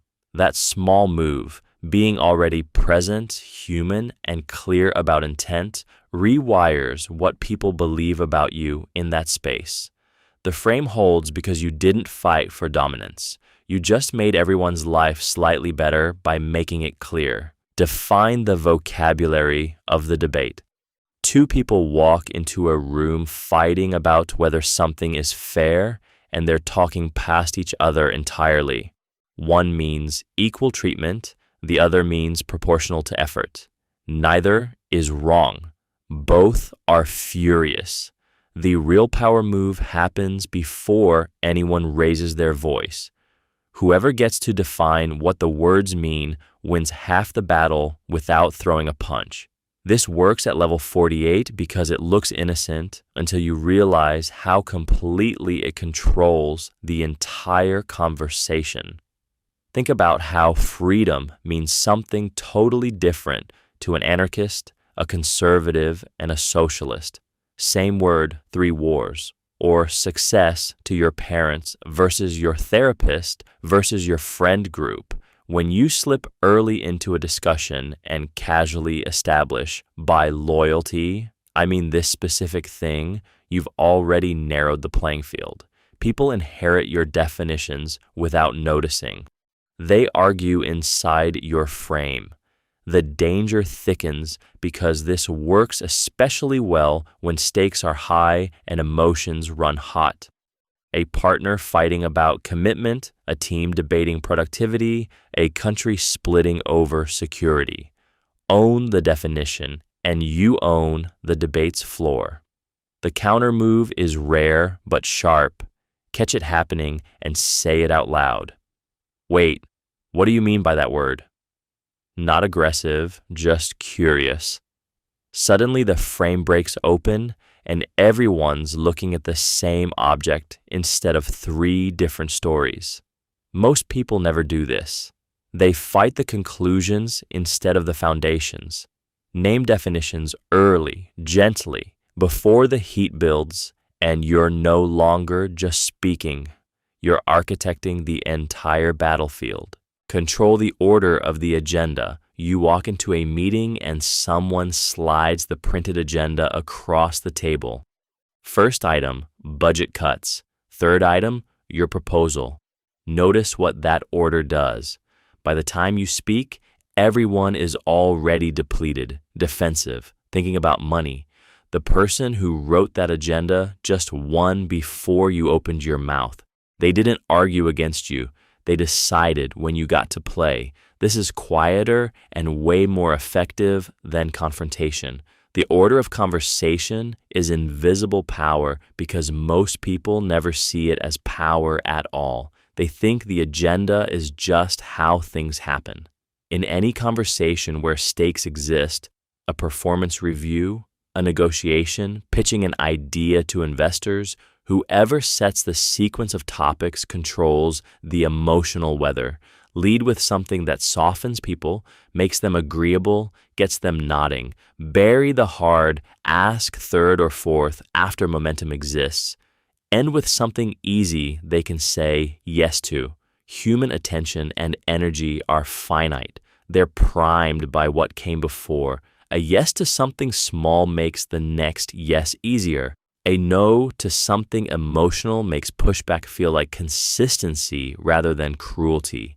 The danger scales fast. At level 1, you're just being smart about timing. At level 100, you're architecting entire narratives before people realize they're in one. You start doing it everywhere, and people eventually feel the shape of your hand moving the pieces. The rarest move is to occasionally hand the other person the pen and let them write the order. That's when they stop defending themselves and actually listen. Be the one who summarizes. Watch what happens in any group conversation when someone says, "So what I'm hearing is," or "Let me make sure I got this right." The entire room shifts. That person just became the editor of reality. They get to decide what mattered, what gets forgotten, and what everyone will remember walking out. And here's the thing, most people are so relieved someone's organizing the chaos that they rarely push back. You just grabbed the pen.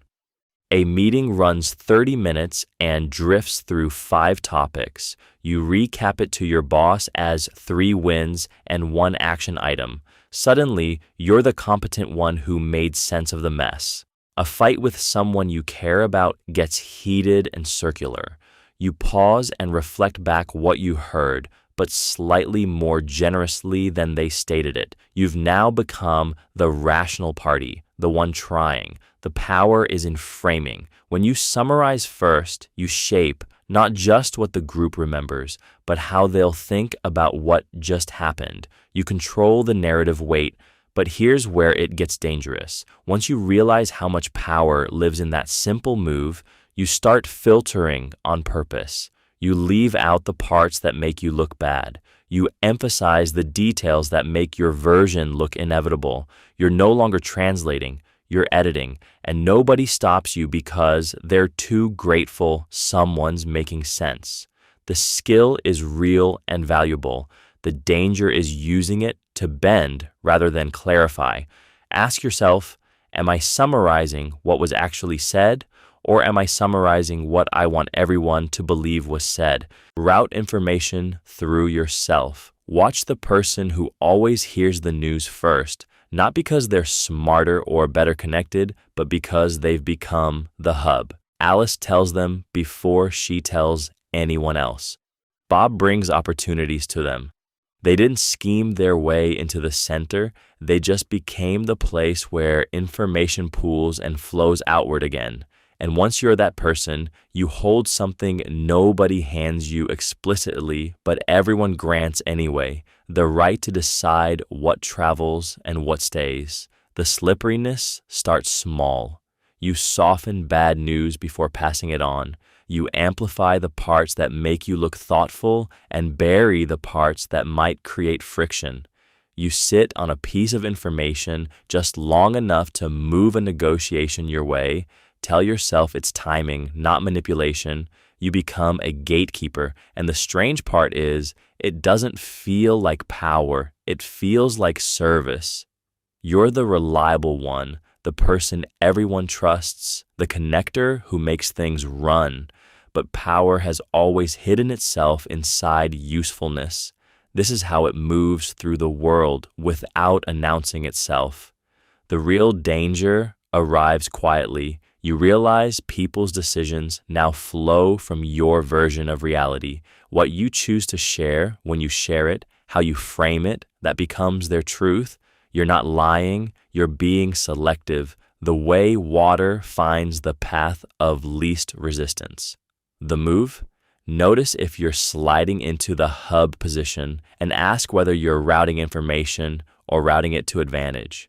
Because once you feel what it tastes like to be the person who knows first and controls the story, stepping back gets harder.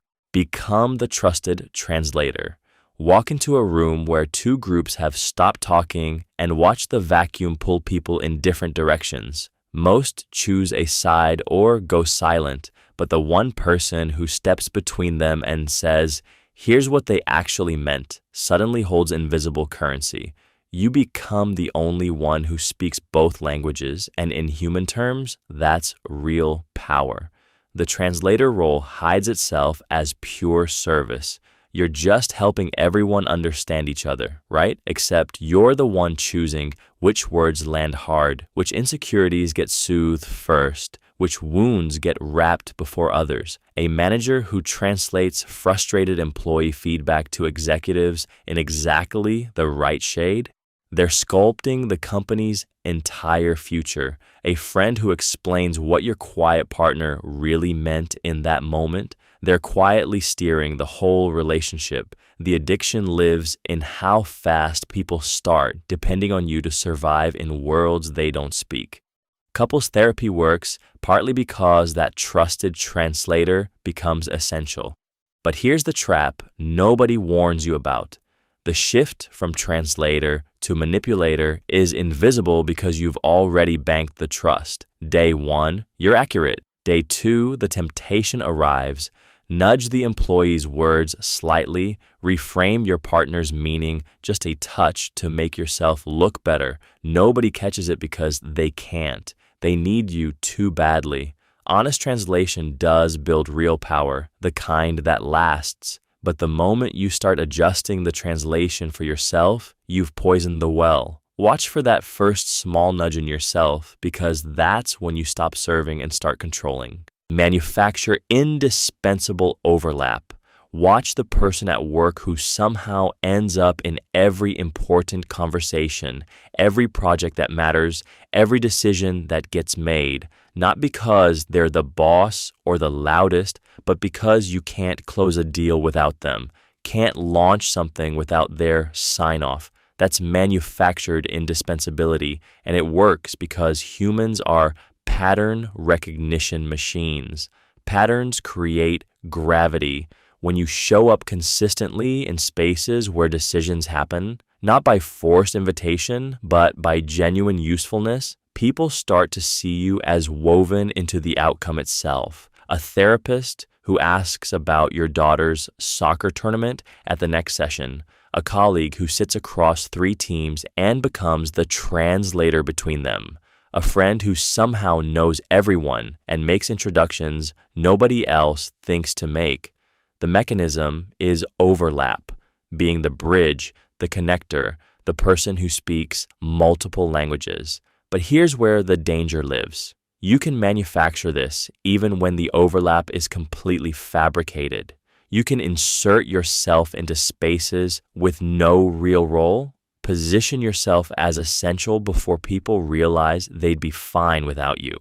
The person who takes credit for work others did, who sits in meetings just to be present, who spreads themselves so thin that removing them feels disruptive, even though they're actually redundant. The real skill isn't building indispensability, it's knowing the difference between being genuinely useful and being a parasite that's learned to feel like an organ. One builds trust that lasts, the other builds dependency that collapses the moment someone pays attention. Cultivate the structural whole. There's a person in every group who knows everyone but belongs to no one. Not by accident, but by design. They move between the tight clusters where people all know each other, and because they're the only bridge between those worlds, they become invaluable. That gap, that empty space between groups, is the structural whole, and the people who live in it have an almost unfair advantage. Think of your workplace. The engineer who talks to sales, who also knows the ops team, who somehow has a coffee with the CEO. They're not the smartest person there. They're just positioned in the right nowhere. They see what each group needs before the groups even talk to each other. They broker deals, ideas, opportunities, because information flows through them first. The dangerous part isn't just the power, it's that structural holes are invisible to the people they separate. The groups don't know they're isolated from each other. They think they have the full picture. But you, standing in that gap, know exactly what each side is missing. You can shape what information moves between them.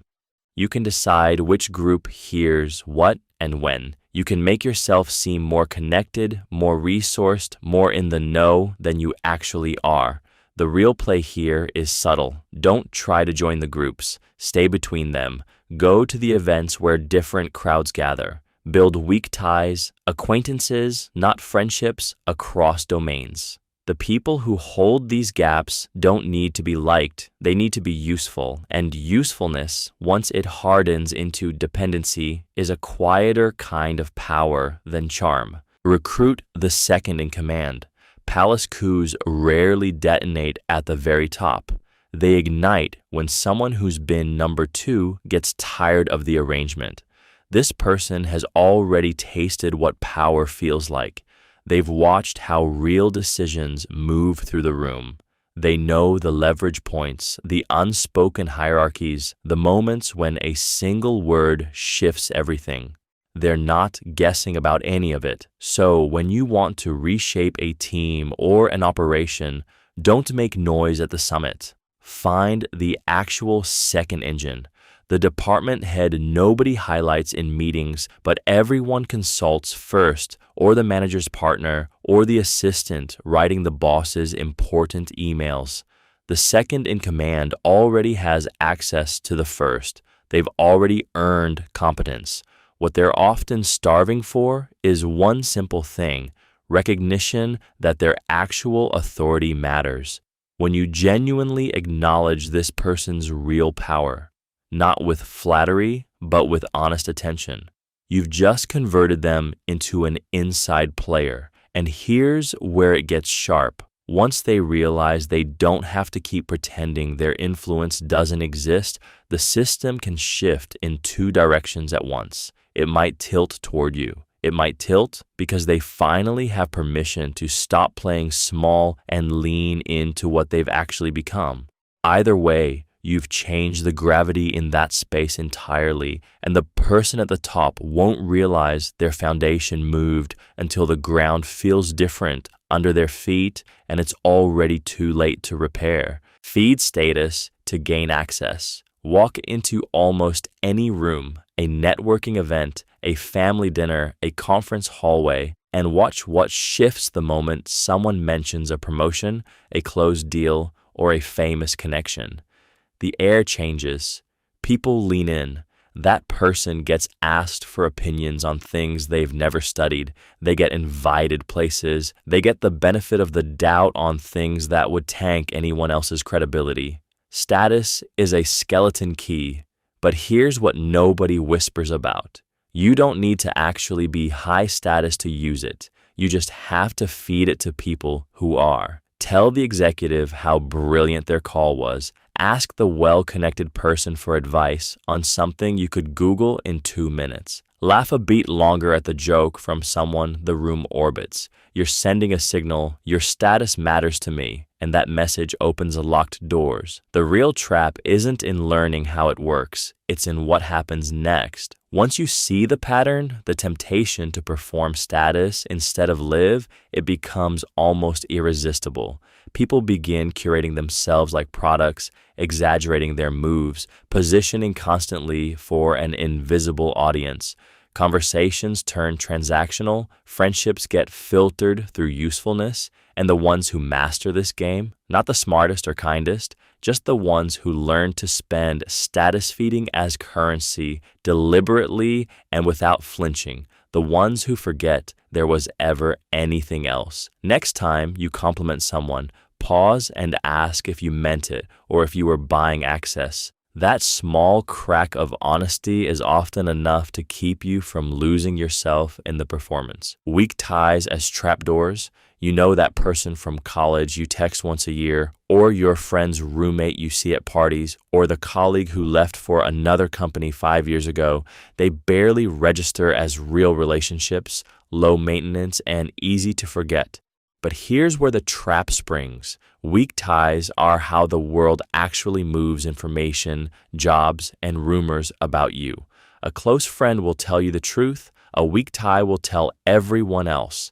They're not invested enough to protect your privacy or give you the benefit of the doubt. When something scandalous or useful about you enters circulation, weak ties are the vector. They have no reason to vouch for you because they don't know you well enough. They just pass the story forward because it's interesting. The real danger emerges when you climb higher socially or professionally. At level 20, nobody cares what a weak ties say about you. At level 70, you're running a team or a reputation, and those casual connections suddenly carry real weight. A weak tie can torpedo a deal, poison a room before you enter it, or spread a half-true story that hardens into fact. The smartest move isn't to turn all weak ties into close ones. That's impossible and exhausting. Instead, treat weak ties like strangers who might become enemies. Be boring around them, share nothing unguarded, let them know you only through what you choose to show. Weak ties are the doors through which versions of you escape into the world. Make sure you like what's getting out. Borrow authority by association. You walk into a meeting and mention casually that you've been reading the latest work by a Nobel Prize winner. Suddenly, your half-formed idea sounds less like a guess and more like a position. You haven't earned credentials, you just borrowed the credibility of someone who has. This is the quiet version of social power that operates everywhere, from the friend who name drops a famous client to the consultant who fills their slides with quotes from household names. The mechanism runs deeper than simple flattery. Your brain doesn't evaluate the idea on its merits alone. It asks, who stands behind this? If the answer is someone impressive, your critical thinking goes to sleep. We're not designed to fact-check everything ourselves, so we use shortcuts to survive the noise. A prestigious name becomes a permission slip, a mental shortcut that bypasses effort. The genuinely dangerous part isn't the borrowing itself. It's that most people never notice they're doing it, and fewer still notice when it's being done to them. A mediocre argument wrapped in the right association can move markets, change minds, alter lives. A manipulator knows this cold. They understand that the quality of the idea matters far less than the quality of the name attached to it. They'll stack credentials like poker chips, knowing each one makes the next lie easier to swallow. So when you find yourself suddenly convinced by something, pause and ask, am I convinced by the content or by who's vouching for it? That gap between the two is exactly where bad decisions take root. Third-party praise laundering. Watch someone slip a compliment through a middleman. Jamie told me how hard you worked on that pitch. and feel how much heavier it lands than if they'd said it straight to your face. That's the architecture at work. When praise comes from the outside, vouched for by a third party who wasn't being paid to like you, it bypasses every defense you'd normally throw up. You can't deflect it as easily. You can't write it off as people-pleasing flattery. The message feels real because it arrived through a filter, which makes the filter look trustworthy. And here's where it gets surgical. Smart operators know exactly how this works. They'll mention your strengths to others, knowing the words will circle back to you. They position allies to drop your name in conversations where you'll overhear it. They're not lying, the compliments are usually true, but they're manufacturing the route so the message feels discovered rather than delivered. The danger scales fast once someone becomes fluent in this move. They engineer narratives through the grapevine. They orchestrate who says what and when, building an invisible network of confirmation around you. You start trusting them more because the people around them seem to validate their judgment. And that's the real trap. You stop questioning whether the praise is genuine or just perfectly placed, strategically timed, channeled through someone you already respect.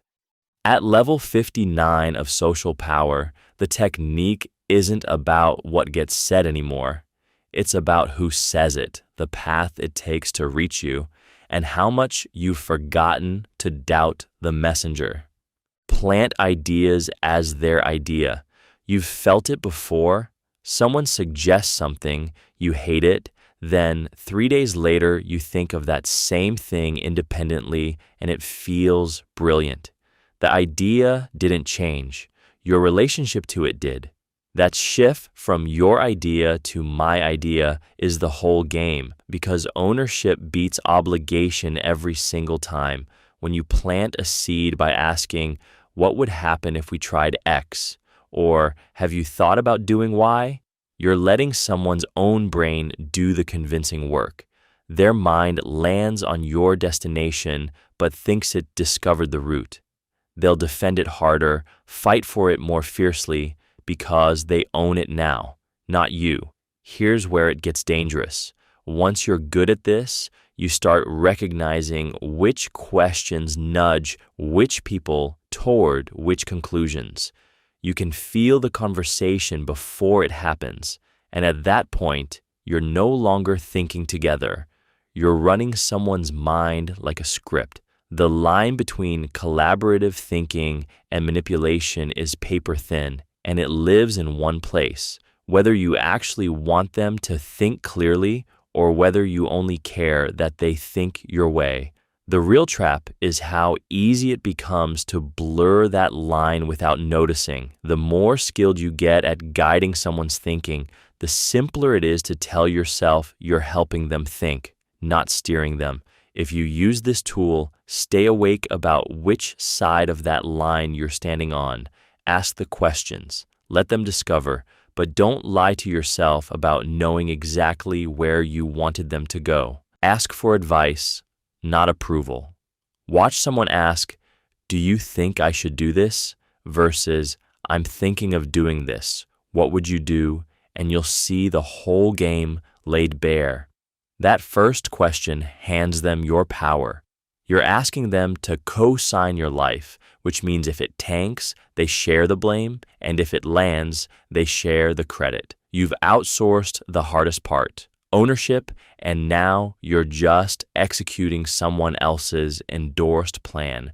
The second flips the dynamic completely. You're gathering intelligence, not permission. You're saying the move is already alive in your head. You want to see it through their lens for a moment, nothing more. The person gets it immediately. You're a peer thinking out loud, not a kid asking the grown-up to say yes. Here's what most people miss. As you climb any social hierarchy, approval seeking becomes neon bright to anyone watching.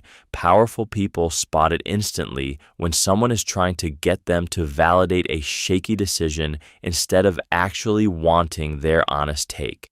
It reads as someone not willing to own their own stakes, and that sticks with them long after the conversation ends. The dangerous version comes later. Once you know the difference, you realize how many interactions are just people disguising approval seeking as advice seeking, and you start noticing who's genuinely thinking versus who's just looking for a parent to say yes. The shift sounds small, swapping one question for another, but it's the hinge between staying small and building real respect in someone's eyes, even when they think you're wrong. Sponsorship over mentorship. You've probably been told to find a mentor, someone wise who will guide you, give you advice, maybe grab coffee and talk about your growth. Sounds good. It's not wrong. But here's what actually moves you forward faster. A sponsor. A mentor teaches you. A sponsor bets on you. They take political and social capital, put it on your name in front of people who matter, and say, this person is worth my reputation. That's sponsorship, and it operates in a different world than mentorship entirely. The thing is, mentors are easy to find. Everyone loves giving advice. It costs them nothing. But sponsors, they only sponsor people they believe will make them look good or serve their interests. So sponsorship is transactional in a way that mentorship pretends not to be. And here's where it gets sharp. Once you understand this, you start looking for sponsors, not mentors. You start positioning yourself not as someone who wants to learn, but as someone who could be a useful bet for someone already inside the room. This can corrupt you quietly. You become less focused on getting actually good and more focused on getting noticed by the right person. You perform competence instead of building it. You choose projects based on visibility to power rather than what teaches you most. Over time, sponsorship without real skill underneath becomes a liability. The person who sponsored you gets exposed and you fall with them. The play is simpler. Build something real first. Become genuinely useful. Then sponsorship finds you. People sponsor people who already make sense as bets. Attached to rising trajectories. Watch what happens when someone climbs and you climb with them. The momentum becomes real, almost gravitational. You are not just gaining their status, you are borrowing their upward motion, and for a while, it feels like you earned it. The dangerous part? You start believing the narrative. You think you picked them because you recognize talent, when really you picked them because you sensed velocity. And velocity is intoxicating because it tells a story that flatters everyone involved. Think about the person who befriended the founder before the exit, or the employee who showed up early to work with the executive before promotion. They tell the story backward now. I saw it coming, but the truth is simpler. They felt the lift and grabbed on. This rule works because people rising are doing something right, and some of that rightness rubs off. Your mood improves, your network expands, your credibility gets a quiet boost just from proximity. But here is where it turns sharp. When you attach to trajectories instead of people, you become disposable the moment the angle flattens. You are never loyal to them. You are loyal to the direction. They sense this, and when the rise slows, and it always does, you are already mentally stepping away. The people who genuinely matter, the ones who stick through the plateau, they see every hand that left. So yes, attach to rising trajectories. It works. But know that you are playing a short game, and everyone involved knows it too. Make sure that trade-off is worth what you are losing in actual trust. Trade favors across time. You help someone move on a Saturday. 3 years later, they remember. You need a job interview introduction. They know someone. Boom, door opens. The real magic isn't in the favor itself. It's the distance between when you gave and when you ask. People forget what they owed you yesterday, but never forget what they've already paid back. So the move is to help before the ask even exists on your radar. Get good at being useful when there's no scoreboard watching. The person you drive to the airport because their car broke down, the email you answer at 11 p.m. for someone who barely knows you, the connection you make for someone job hunting, none of it looks strategic in the moment. And that's exactly why it works. You're building a favor bank where deposits happen with zero transactional energy. Then months or a year later, you have a need because you were the person who helped without keeping score. Asking feels natural, not desperate. The person who benefited from you across time doesn't experience your request as owing. They experience it as continuing a pattern of mutual care. Reputation scales fast because people tell stories about people who show up for them. The danger creeps in when you start timing the favors, keeping silent tabs, helping only people you think will be useful later. That poison is visible to everyone.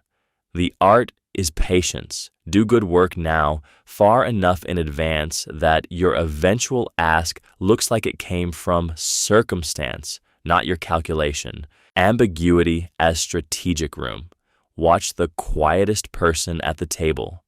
Not the one saying nothing, but the one whose words stay slippery. I'll think about it. We'll see how things go. That's an interesting perspective. They've just painted a cloud instead of a picture, and now you're the one filling in the details with your own fears and hopes. Ambiguity isn't weakness, it's room to move, and the best operators know it.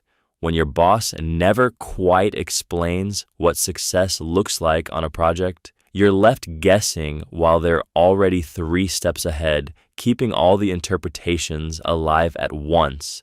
A politician speaks in careful generalities, and every listener hears their own dream.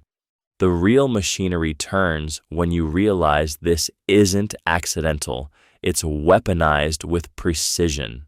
Vagueness lets people pivot later without being caught in a lie. You misunderstood what I meant, they'll say, because what they meant was never quite pinned down in the first place. If you're on the receiving end, you're bleeding mental energy trying to decode instead of act. Your confidence wavers because you can't quite prove what was promised. Higher up the social ladder, this gets uglier and more profitable. Contracts stay verbal, expectations stay soft, accountability evaporates into thin air. The counter move is cheaper than you think. Ask for specifics, not angrily, but steadily and without apology. When you say soon, what date? What does that actually look like? Watch how people respond when they can't hide in fog anymore. Most will either get precise or disappear entirely. Either way, you've reclaimed the room. Never explain your full reasoning. You ever notice how the moment you lay out your entire logic, someone finds the one brick they can pull from the wall? You hand them the full blueprint of your thinking, and suddenly they're not debating the conclusion. They're picking apart premise 3 or attacking your source, and now you're defending the scaffolding instead of the structure. That's by design. When you explain everything, you give people a roadmap to undermine you. The shrewder move is far simpler. Share the decision, hold the reasoning. Tell someone what you're doing without walking them through every step that got you there. It creates a strange authority. People sense the depth without being able to poke holes in it. A therapist doesn't tell you the whole cognitive framework behind their suggestion.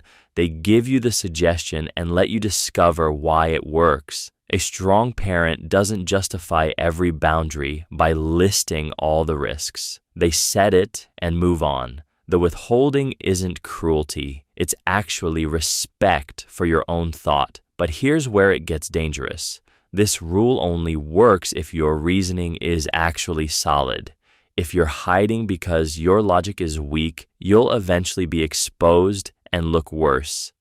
The real power lives in the gap between certainty and explanation. You know why you're doing something. You don't need to handhold everyone through your entire decision tree to earn their trust. In fact, over-explaining often signals the opposite, doubt dressed up as transparency. Keep your full reasoning for the people who've earned the right to it. For everyone else, clarity without exposure is enough. Withhold the final 10%. Watch someone who has learned to read a room closely, and you'll notice they stop talking just before the punchline lands, or share 90% of a story and leave you hanging. It feels unfair until you realize what's happening. They're not hiding information to be cruel. They're creating space for your imagination to complete the circuit. The gap is where your brain wakes up and leans in. Most people make the opposite mistake. They front-load everything, spell it out, repeat it, make sure you got it, and you stop listening because there's nothing left to wonder about. The person who withholds 10% becomes the person everyone wants to know, not because they're better at performing, but because they've figured out that closure kills curiosity. Your attention lives in the incomplete sentence. Your trust builds in the space where you have to meet them halfway. At level 67, this becomes dangerous because you learn to deploy it strategically. You withhold a detail that makes someone desperate to please you for the answer. You create a need that wasn't there before. You dangle just enough self-disclosure to make someone feel chosen, then pull back and they chase. But here's what most people miss. Withholding can turn you into someone people fear they can't fully know, rather than someone they can't stop thinking about. The difference is thin and matters. The most dangerous version is when you forget why you're doing it, when withholding becomes a reflex, a wall you hide behind instead of a tool you use. At that point, you've won the game and lost the people. Let rumors do your arguing. You've been in a group chat where someone says, "I heard they're struggling financially," and suddenly everyone has a theory about why. Nobody needs you to say another word. The rumor landed and did all your work. This is the terrifying elegance of indirect power. You plant something true enough, vague enough, and the room does the rest. They argue for you. They defend the story. They add details you never said. The genius is that you stay clean. You never made the claim. You only shared what you heard. And if someone calls you out, you can honestly say, "I was just passing along information," which feels innocent because technically you didn't lie, but you knew exactly what would happen when you said it. Rumors bypass rational argument entirely. A direct conflict invites pushback, questions, proof, but a rumor lives in the space before proof, where people fill gaps with their own fears and biases. You are not fighting them head on. You are poisoning the well they drink from. The danger is that once you're comfortable doing this, you stop seeing it as manipulation. It becomes normal, strategic, just how things work. And then you start noticing how easily it works on you too, how a whisper about someone can reshape your entire feeling toward them before you've ever fact-checked a single word. The best players never argue openly because they don't have to. They know the crowd will argue for them, and the crowd will believe they're just being honest. Stay aware of whose rumors you're spreading and whose rumors you're silently believing. Answer the question behind the question. Someone asks you, "Do you think I'm smart?"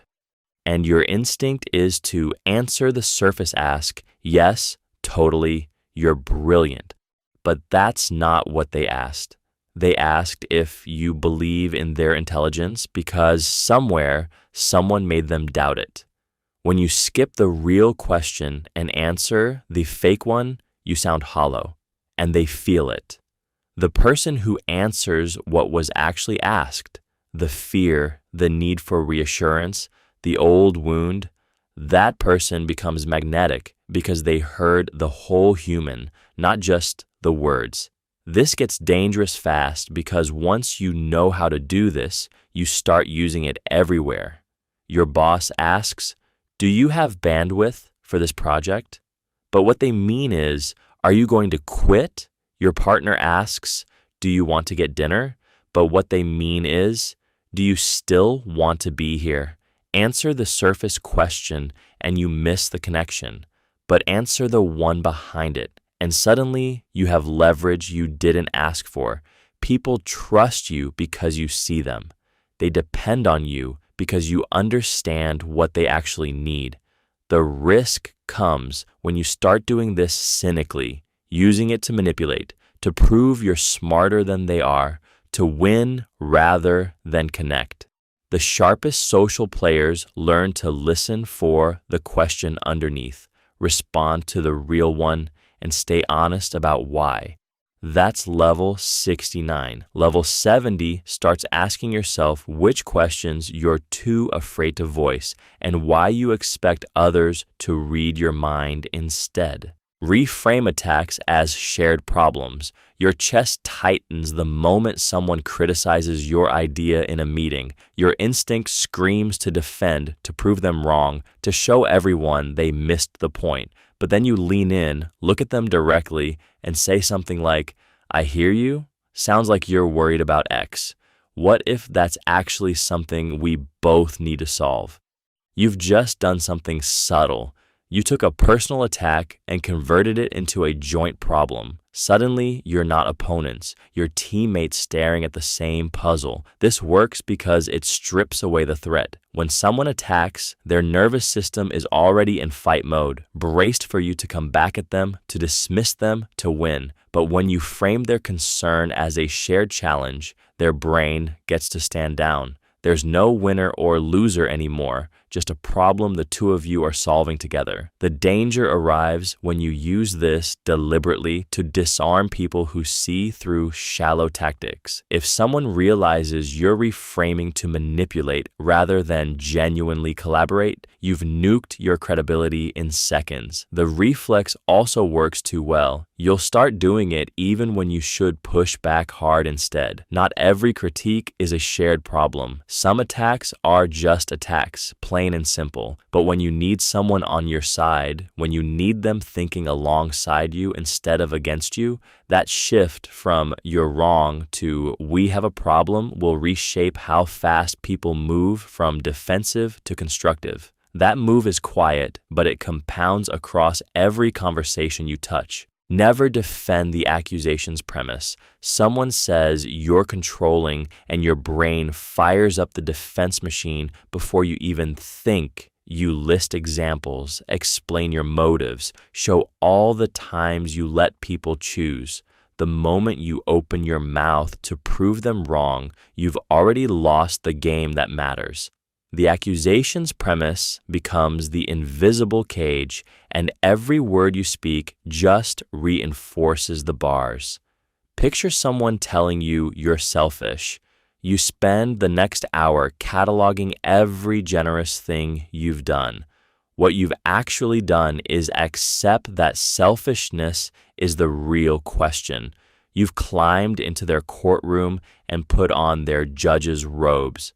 The actual power move, the one separating people who hold social authority from those who react to it, is refusing the frame before the debate even starts. Not with anger or righteous fury, not with defensiveness that reeks of caring what they think. Just a quiet sidestep, maybe "that's not how I see it," then you move on.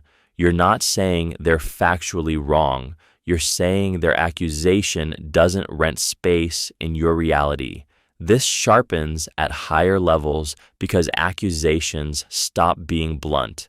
Nobody calls you bad anymore. They imply it through tone, through an innocent-sounding question, through a story whispered to the right audience at the right moment. The urge to defend screams louder. Don't answer it. The second you argue the premise, you've handed them your currency, attention, energy, your tacit agreement that their frame deserves oxygen. It doesn't. Yours does. Absorb the hit without flinching. Watch someone get insulted at a dinner table.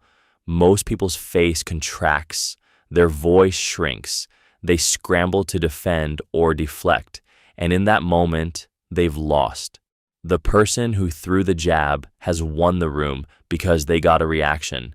Now, watch someone else. The hit lands and their face doesn't move. They might even smile. They continue their story. They continue eating. This is the skill that separates people who hold authority from people who are always scrambling to prove it.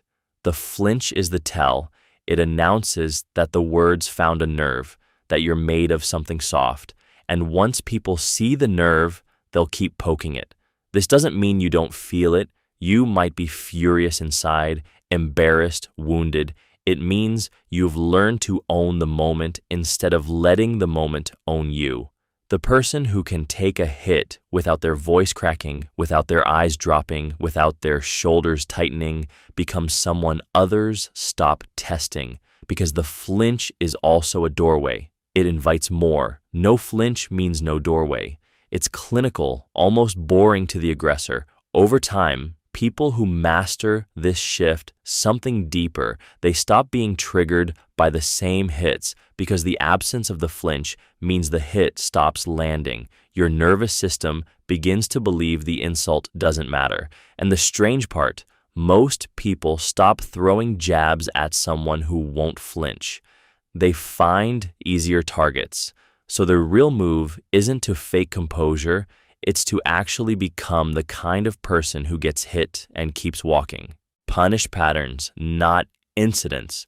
Watch what happens when someone in your orbit does something thoughtless, forgets a commitment, says something cutting, leaves you hanging. Your instinct is to react hard in that moment. Make it clear they crossed a line. But here's where the real leverage lives. If you punish the one-off thing, they learn to hide better next time. If you punish the pattern, you reshape how they think about you. A person who ghosted once is careless. A person who ghosts consistently is showing you something about their values and your actual place in their life. Most people will apologize once, change for a week, then drift back. The pattern is the truth.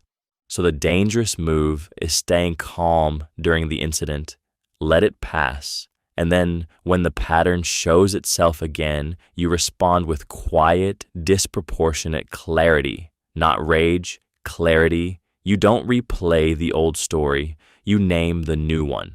I've noticed you do this when it's inconvenient for you. Now they know you're not reacting emotionally, you're reading them. That shifts the entire dynamic. They can't charm their way past a named pattern. They can't gaslight someone who's been watching long enough to see it twice. The trap for you is the emotional satisfaction of punishing the first incident. It feels just, it feels deserved, but it wastes your power. Save your response for when the pattern emerges, when the behavior has repeated enough to show you this isn't a mistake, it's a choice. That's when punishment actually rewires someone's behavior or shows you they won't change, which is the information you needed anyway. Costly signals of resolve. Watch someone turn down money, walk away from a job they need, or say the thing that makes the room go quiet. You feel the shift in the air immediately because the cost to them is visible. That's a costly signal. It cuts through noise in a way words alone cannot, precisely because weakness cannot perform it convincingly. Anyone can talk tough, but actually sacrificing something real, something you might need later just to prove you mean it. That moves people. Your nervous system registers it as true. This is why a CEO who takes a pay cut to save jobs suddenly becomes untouchable in the room.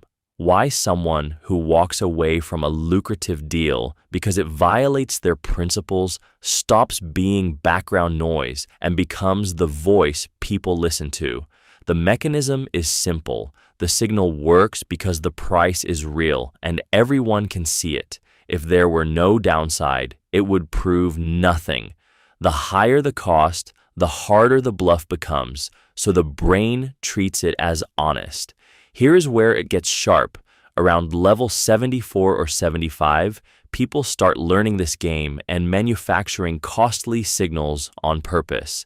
They destroy bridges they might need, burn allies, make dramatic stands, all to look unflinching and principled. But performative sacrifice is still just theater. The danger surfaces months later when the actual cost arrives and lives inside your life. That's when resolve shows itself or doesn't. That's when you know if the signal was ever genuine or simply another performance you mistook for power. Make retaliation credible, not loud. Watch what happens when someone threatens loudly.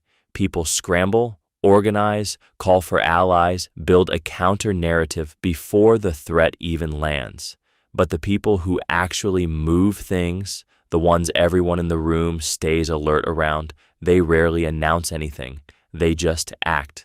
Someone crosses them, and 3 weeks later, that person finds themselves missing from the email thread, the group chat, the invitation list.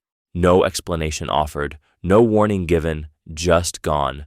The difference matters enormously because threats collapse under scrutiny.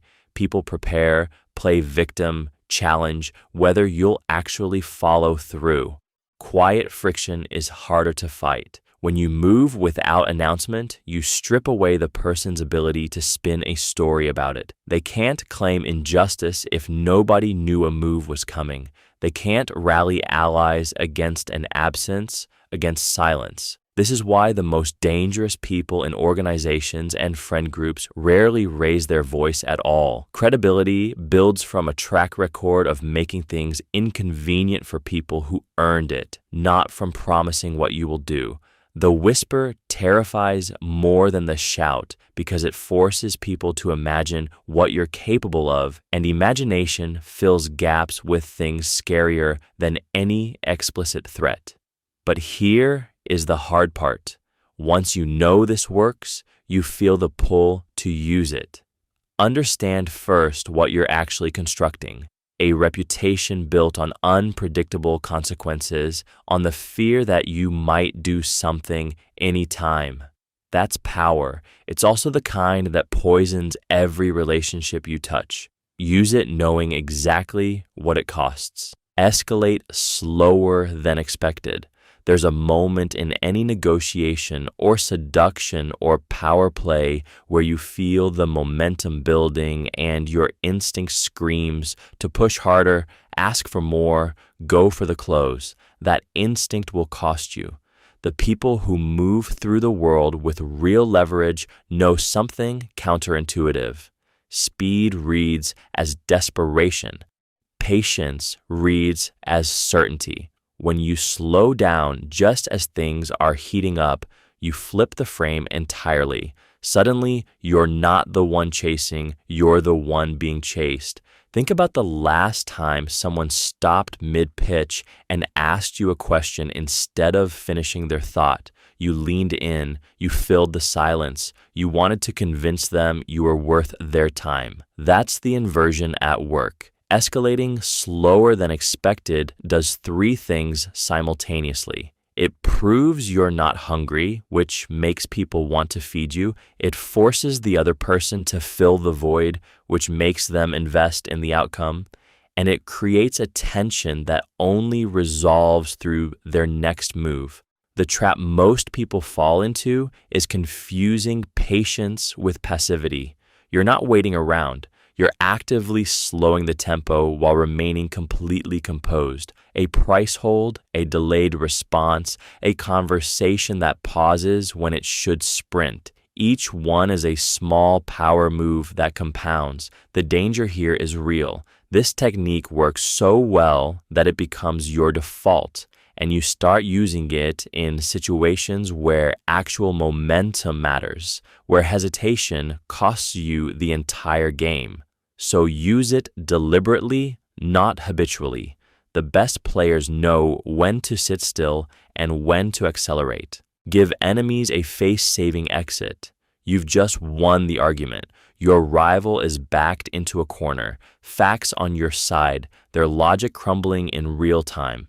This is the moment most people don't understand because they think winning means extracting apologies, admissions, public humiliation, proof that they were right and the other person was wrong. But that person now has to live with what comes next. They are angry, embarrassed, and cornered. If you've trapped them completely, you've just made an enemy for life who will spend years looking for payback. The dangerous people know something quieter. A person who can exit a fight with their dignity intact will often let it go. Not because they've forgotten, because they can walk away and still feel like themselves. You gave them a path that doesn't require them to eat dirt or lose face in front of others.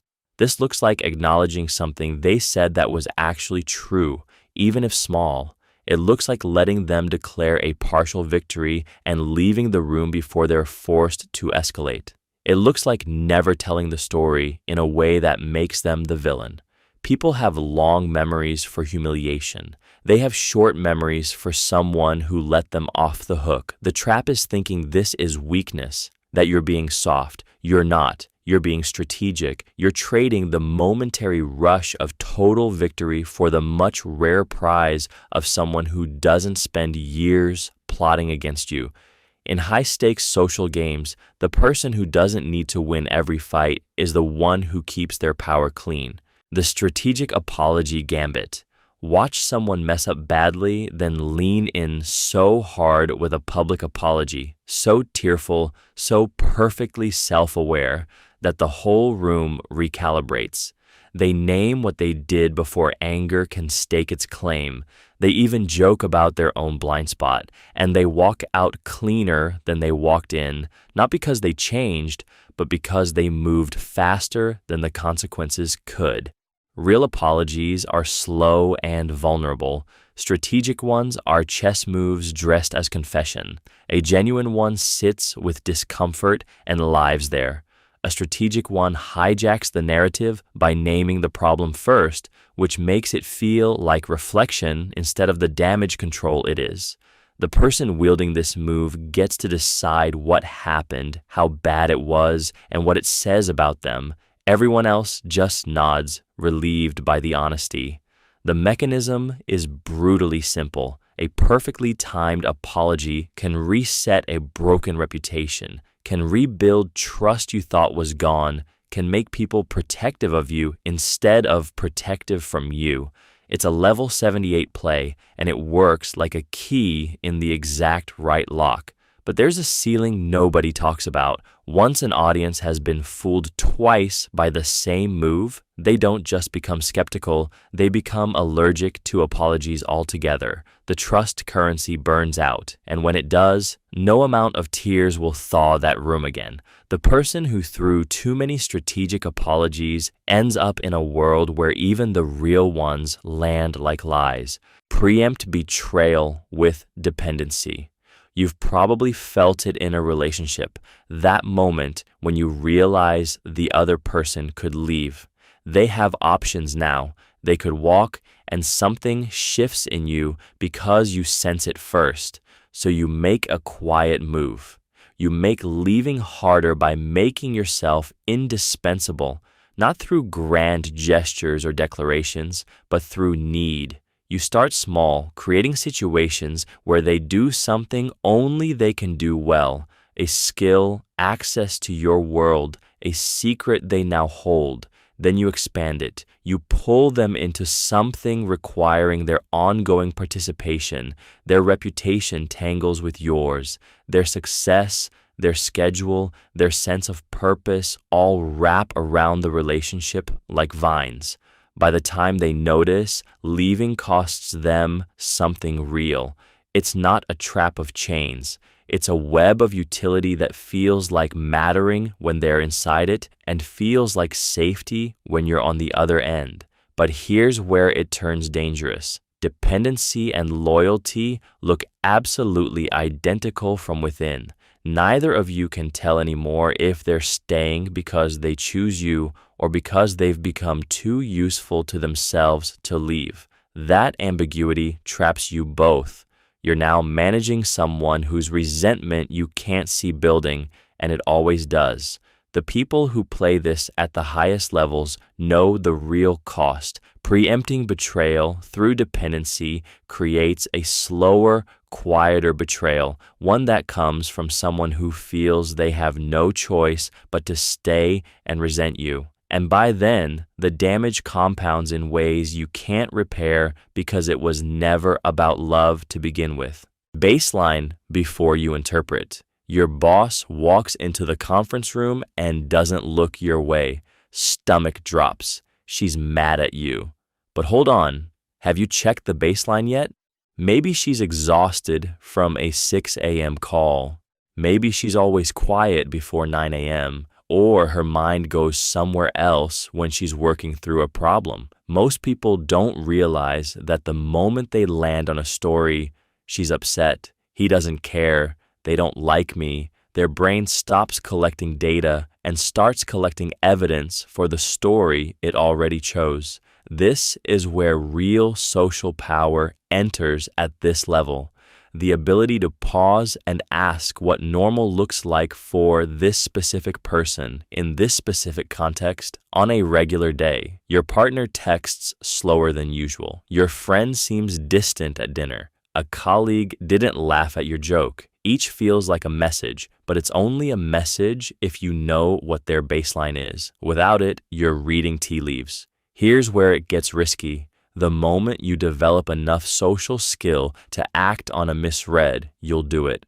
You'll shift your tone, adjust your body language, offer an apology nobody needed, all built on a story you invented in that gap between observation and meaning-making. People feel that wrongness. They sense being seen incorrectly. Before you respond to what you think you're seeing, collect 3 anchors. Is this genuinely different from their normal? Could something completely unrelated explain it? What single fact would actually confirm what I'm thinking?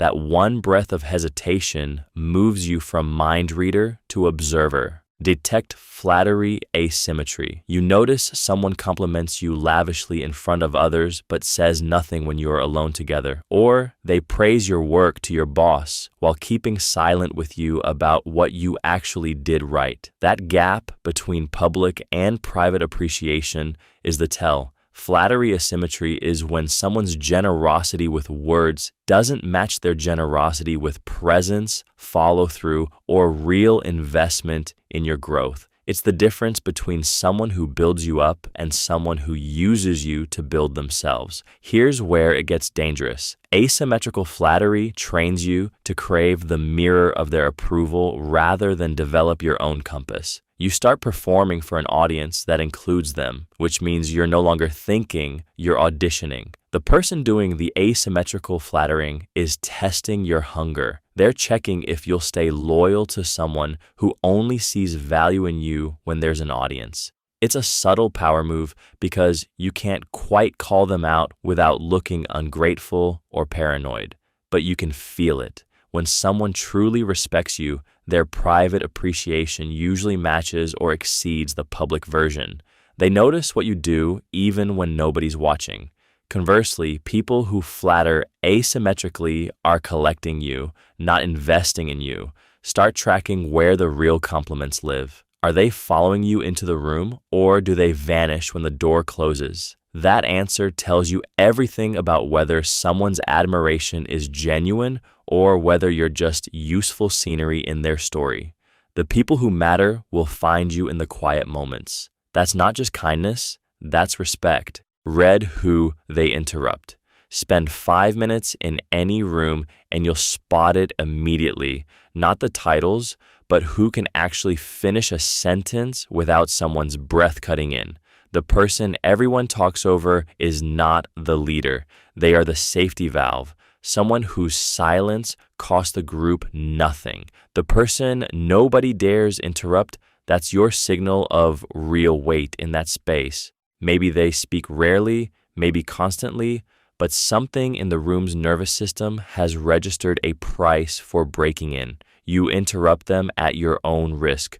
Watch closer and the pattern splinters into pieces. A CEO will let their assistant speak but barrel through their equal. A parent waits for their teenager but reflexively cuts off a younger kid. A man pauses for a man he respects but talks over a woman on the same call. This is not scattered rudeness. It is the precise architecture of who holds what credibility in that exact moment. The dangerous part arrives when you realize you can leverage this. You can train a room to interrupt you less through unshakable patience, or you can deliberately cut someone off to subtly strip them of standing in the group's eyes. The sharpest move is letting someone finish. It broadcasts something most cannot name. Their voice does not threaten you. They matter enough to take the space they need. Watch who the room actually waits for, not who speaks most, but who the collective energy leans toward. That is the real attention, and attention is where every kind of power actually lives. Watch for the exit glance. A person's eyes flick to the door. Their gaze drifts toward where they parked. They check their phone's time, half a second, maybe less. You almost miss it, and you're supposed to, but that glance is the moment they checked out, not from the room, but from you. At level 83, you've trained your awareness sharp enough to catch the physical tell nobody controls.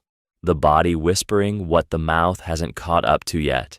Most people will keep talking, keep smiling, keep nodding for another 5 or 10 minutes before they admit they're done. The exit glance doesn't lie the way words do. It's raw, unconscious, the nervous system saying, yes, we're leaving, whether you know it or not. Here's what makes this genuinely dangerous. The second you see it, you can't unsee it, and you can't stay in the conversation the same way. A person who has mentally exited is no longer negotiable. They're not going to shift opinion. They're not building on what you said. They're already writing the ending, and you're not the author. The sharp move isn't to chase them back in. That burns both of you. Instead, you cut the conversation shorter than they expect. You hand them the exit with grace. You end before they do. That move makes you the one person who respected their time instead of hoarding it.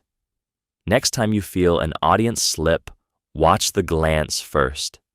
It tells you everything about what comes next, and knowing that puts you 3 moves ahead of most people who never even learn to look. Track whose jokes land.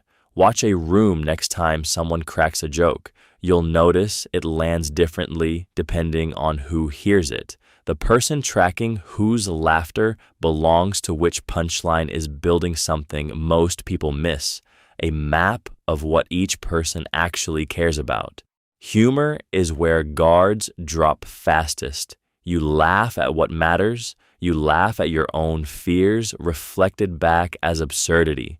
You laugh when someone names a secret thought you were alone in holding. Sarah melts at self-deprecation, but Mike only grins at dark observations, and someone in that room just filed that away. Comedians and charismatic people who remember these patterns end up with outsized influence, not because they're trying harder, but because they're seeing the code you're still blind to.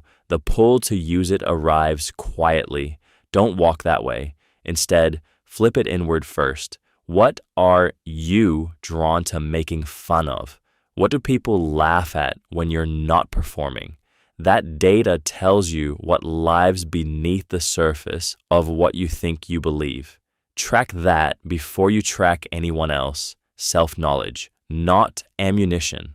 Because the moment you shift toward weaponizing it, people feel it like a temperature change. Humor dies, the ease goes stiff, and you become the person everyone suspects was performing all along. The real power isn't in knowing the buttons. It's in knowing when not to touch them and why the restraint matters more than the leverage ever will. Notice consistency under fatigue. You are tired. It is 11 at night. Someone you trust says something cruel, laughs it off, and then 3 days later, when you bring it up, they seem genuinely shocked, like they never said it at all. Your brain screams liar. But here is what is actually happening. Fatigue strips away the mask. When people are exhausted, their true operating system shows. The thing they said was not a lapse. It was them, unfiltered. The shock afterward? That is the mask going back on once they had rest and could remember what they were supposed to be. This matters because people are almost always more honest when they are tired and almost always more careful about their story once they recover. Watch what someone says at midnight versus noon. Watch how they treat a waiter when they are depleted versus refreshed. The gap between those two versions is not a contradiction, it is a confession. One of them is the real priority, the other is the performance.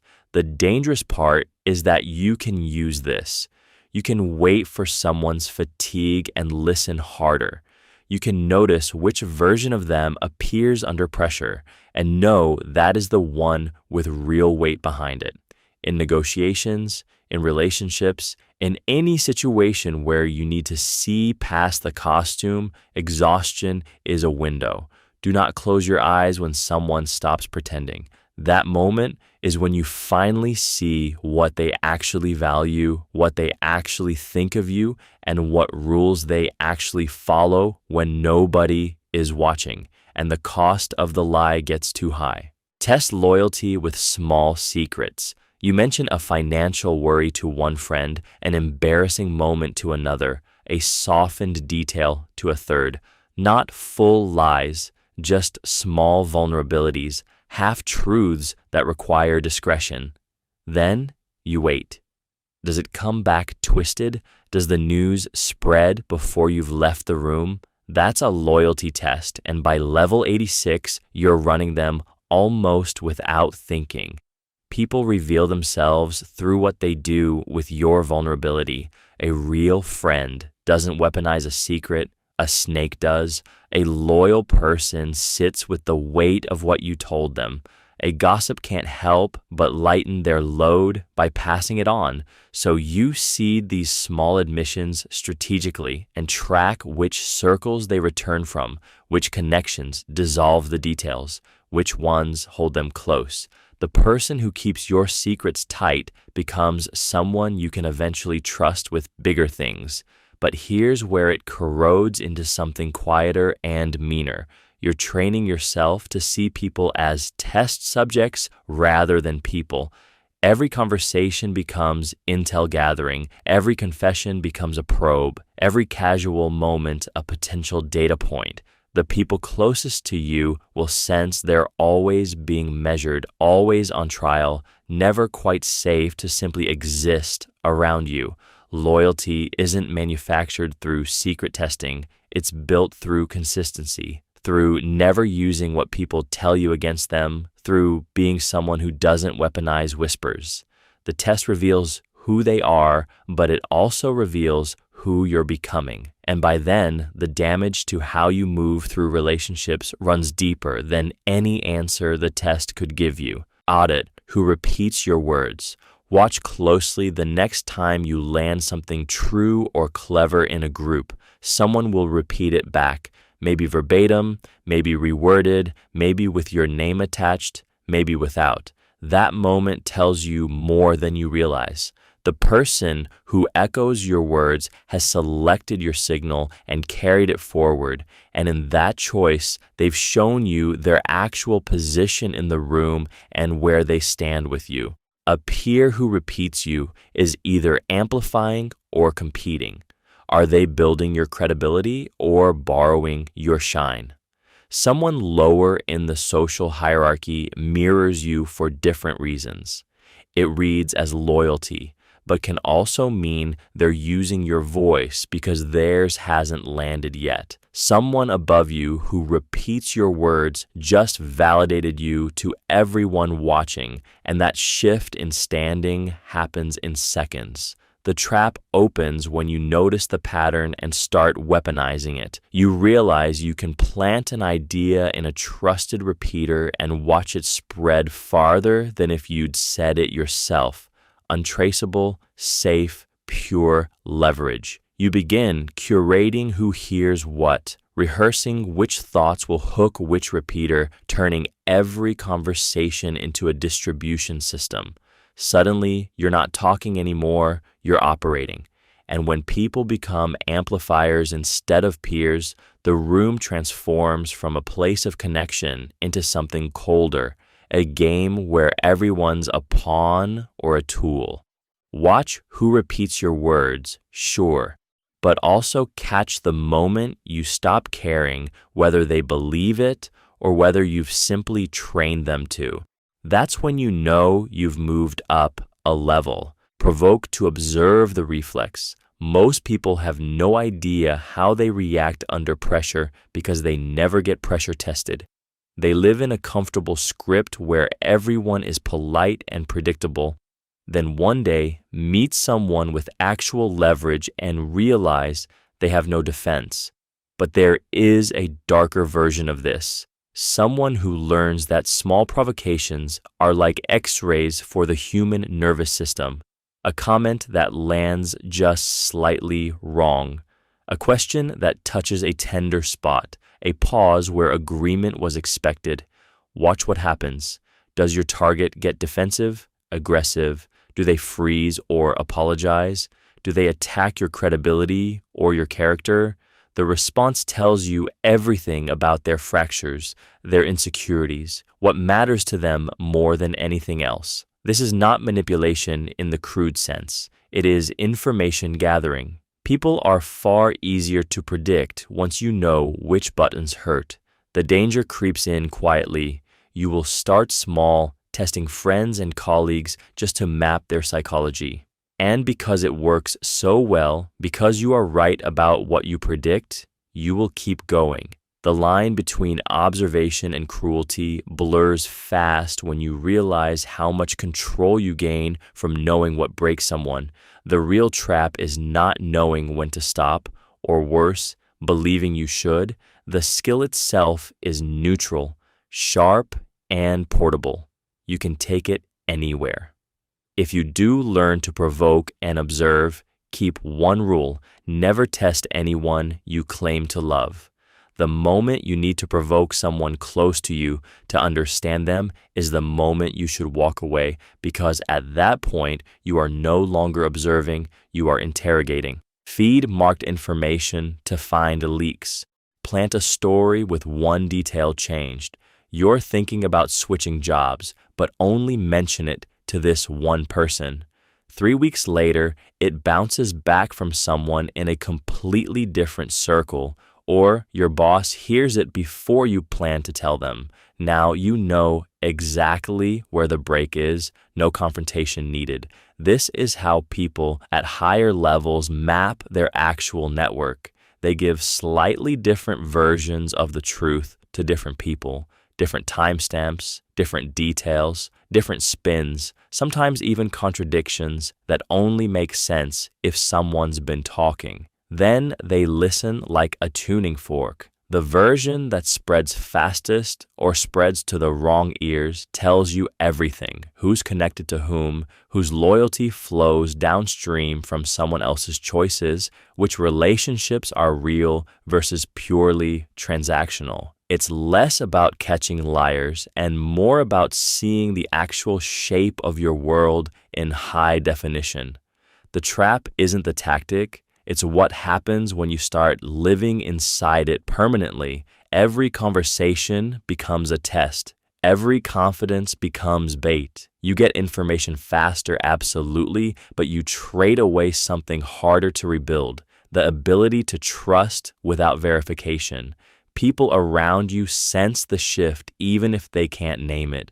They feel studied, observed, evaluated. That movement from genuine to strategic, from open to calculating, changes the whole room. You might solve the leak problem perfectly at this level, but you've built something colder in its place, where people perform instead of connect, and self-censorship becomes the house currency. Weaponize their need for consistency. Get someone to nod along with something small, a belief, a promise, a public stance, and you've set a trap that springs itself. Later, when you point out that a different move would make them look like a fraud, the pressure builds from the inside. They don't actually believe the new thing. They just can't afford to be the person who contradicts themselves, especially not in front of witnesses. A manager uses this daily. We said yesterday that honesty matters here, didn't we? The nod lands. 12 hours later. I know you believe in integrity, so I need you to support this. The employee, caught in their own words, folds. But here's what makes this so dark. The person doesn't feel trapped. They feel righteous. Their mind rewrites the story so fast they convince themselves the new action was always aligned with who they are. They blame circumstances, reframe the original commitment, tell themselves they actually wanted this all along. At the highest levels of this game, you understand that people will burn time, money, even their own judgment to stay coherent with the image they've built. You also know something sharper. If you set the frame right, they'll police themselves into compliance. No force, no visible pressure, just self-betrayal dressed up as integrity. The weapon was never yours. It's their own hunger to see themselves as whole, as someone who keeps their word, and they hand it to you wrapped in a yes over and over, every single time. Isolate the swing voter. In any room, most people have already decided. They know what they think, who they support, which way the wind blows, but there's always one person still genuinely uncertain. Maybe they see merit on both sides.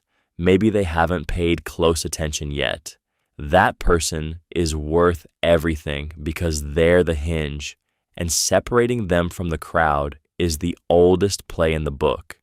The moment that swing voter loses dissenting voices, loses the stabilizing weight of multiple perspectives, they're no longer filtering the world through competing ideas. They're filtering it through you alone. A private conversation does what public debate never could. Whisper a doubt, plant a story they haven't heard elsewhere, make them feel specially informed or specially chosen, and skepticism dies quicker in the silence. The pressure to conform vanishes because there's no crowd to conform to, only you and them. Cults don't operate in town squares. Disinformation campaigns target individuals in their feeds, not audiences at once. The swing voter alone can't fact-check against a friend's knowing look. They can't feel the weight of collective sense-making steadying their feet. Isolation is the entire mechanism.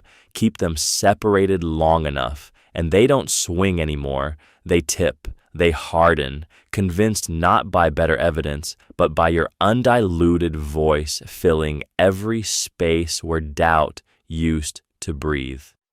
The person you separated from the room doesn't rejoin it unchanged. They come back fractured from everyone else, tethered to you, or at minimum as your beachhead inside the group you're trying to shift. Create dependence on your fixes. Watch someone you trust pull you from a crisis, a work mess, a broken heart, a moment where you felt completely alone, and suddenly they own a piece of how you see yourself. They swoop in with the exact answer you needed, position themselves as the only one who truly understands your specific tangle, and something shifts in you that feels like warmth but roots deeper than gratitude.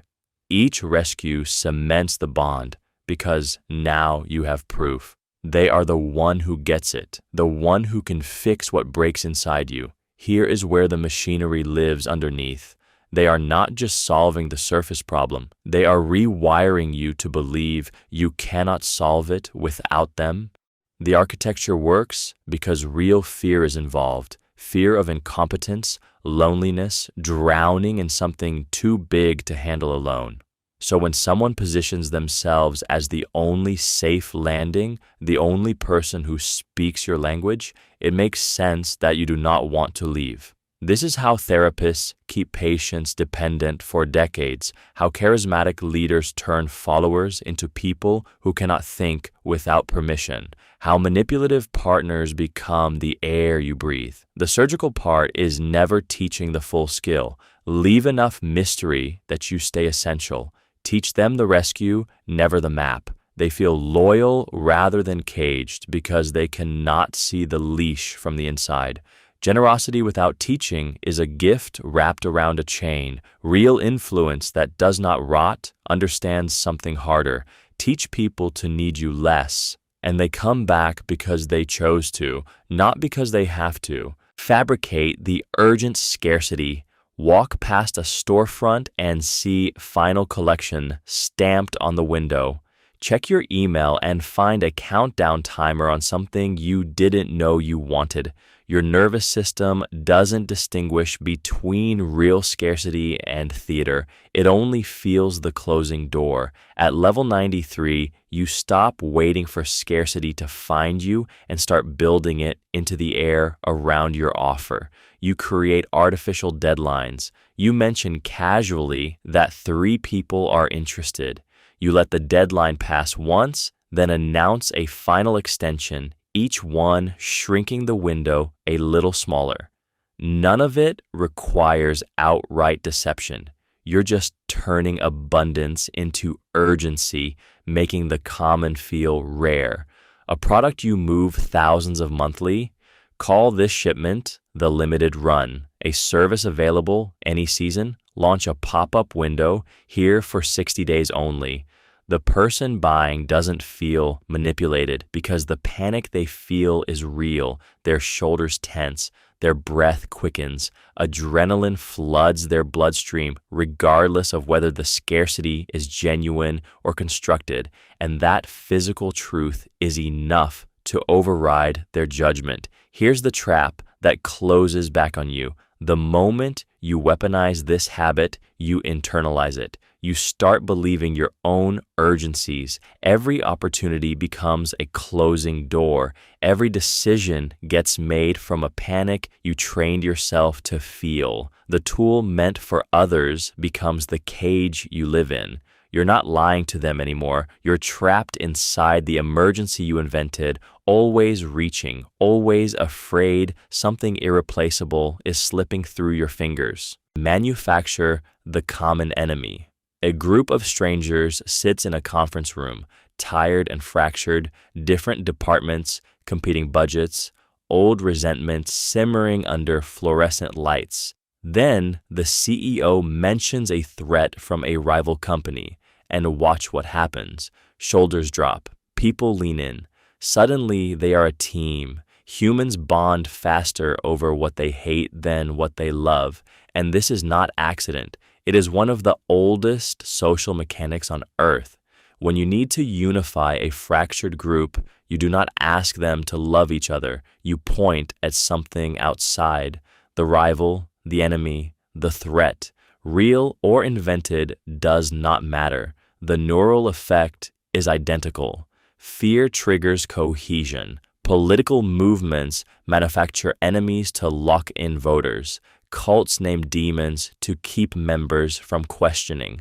Abusers isolate their targets by casting the outside world as hostile. The mechanism works the same whether the threat is real or imagined. Your job is simply to give people something to rally against instead of each other. And here's where it turns dangerous. Once you have built unity on an enemy, that group now needs that enemy to stay together. Remove the threat, and suddenly you're back to fracture. So leaders keep finding new ones, escalating and exaggerating. Watch for this in your own life, not to deploy it, but to recognize when someone else is doing it to you. That moment when a leader suddenly has a new enemy to talk about, they are not solving a problem. They are solving a fracture you could not see yet. Intermittent reinforcement of approval. You remember that person who sometimes texts you back immediately and sometimes leaves you hanging for 3 days, and somehow that unpredictability made you check your phone more obsessively than if they always replied fast. That's not a glitch in your brain. It's a feature someone learned to weaponize. Intermittent reinforcement is the casino chip of social power. The unpredictable reward makes the chase neurologically stickier than consistent kindness ever could. A boss who occasionally praises you but mostly stays silent creates workers who hustle harder than one who offers steady recognition. A romantic partner who swings between hot and cold attention has their person frantically adjusting, analyzing, performing, desperate to crack the code of when warmth will come again. Most people who deploy it don't consciously know they're doing it. They're just inconsistent. But the damage is identical. You train someone to become hypervigilant, to take feedback personally, to work for scraps of approval they use to take for granted. The person on the receiving end often doesn't realize they're being conditioned. They think they're just unlucky in love, or not talented enough, or need to try harder. They keep pulling the slot machine. If you've ever noticed yourself desperately seeking someone's attention precisely because they withhold it, you've lived inside someone else's intermittent reinforcement schedule. That pattern becomes visible if you step back and watch for it. And clarity alone can begin to break the spell. What matters is deciding whether you want to be someone who builds people up steady or someone who keeps them guessing for sport. Rewrite shared memory slowly. There's a moment in every long relationship when someone says, "Remember when we," and you realize you're not remembering the same thing at all. The fight that felt cruel to you felt protective to them. The joke that hurt you was meant as warmth. Most people think this gap closes with better communication, but the truly skilled players know better.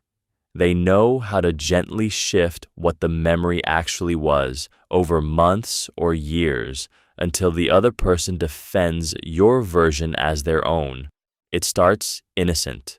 Casual retellings with slightly different framing, bringing up the event in new contexts where a softer interpretation fits, laughing about it differently each time until rough edges wear smooth. You're not gaslighting outright, you're curating. Human memory is fundamentally collaborative. We don't just remember, we rebuild memories in conversation, and each retelling is a chance to adjust the color. Over time, what began as your story becomes the shared story, becomes their memory too. The danger isn't in one conversation, it's in patient, almost gentle rewrites that compound across hundreds of small moments. By the time they realize the original memory has shifted, they've already reinforced the new version so many times it feels like their own discovery. The most dangerous players use this on their own behalf. rewriting not just shared moments, but shared identities, slowly making people believe in versions of themselves that serve the player's interests. Shared memories are the glue of intimacy, which is exactly why they're also where quiet power lives. Stay awake to how your own memories shift in conversation with people who matter most, because they are doing the same. Guilt as recurring rent. Someone does you a favor and suddenly you're paying for it forever. Not in money, in the coin of your own freedom. That's what guilt becomes when it's weaponized, either by others or by the part of you that learned to keep score. Most people think guilt is punishment for what you did. It's not. Guilt is a leash someone else holds, or that you hold for yourself, that activates every time the original debt comes to mind. Here's the trap. The person who made the sacrifice, the loan, the emotional labor, the "I gave up my evening for you," never actually collects it. Instead, they collect it piece by piece.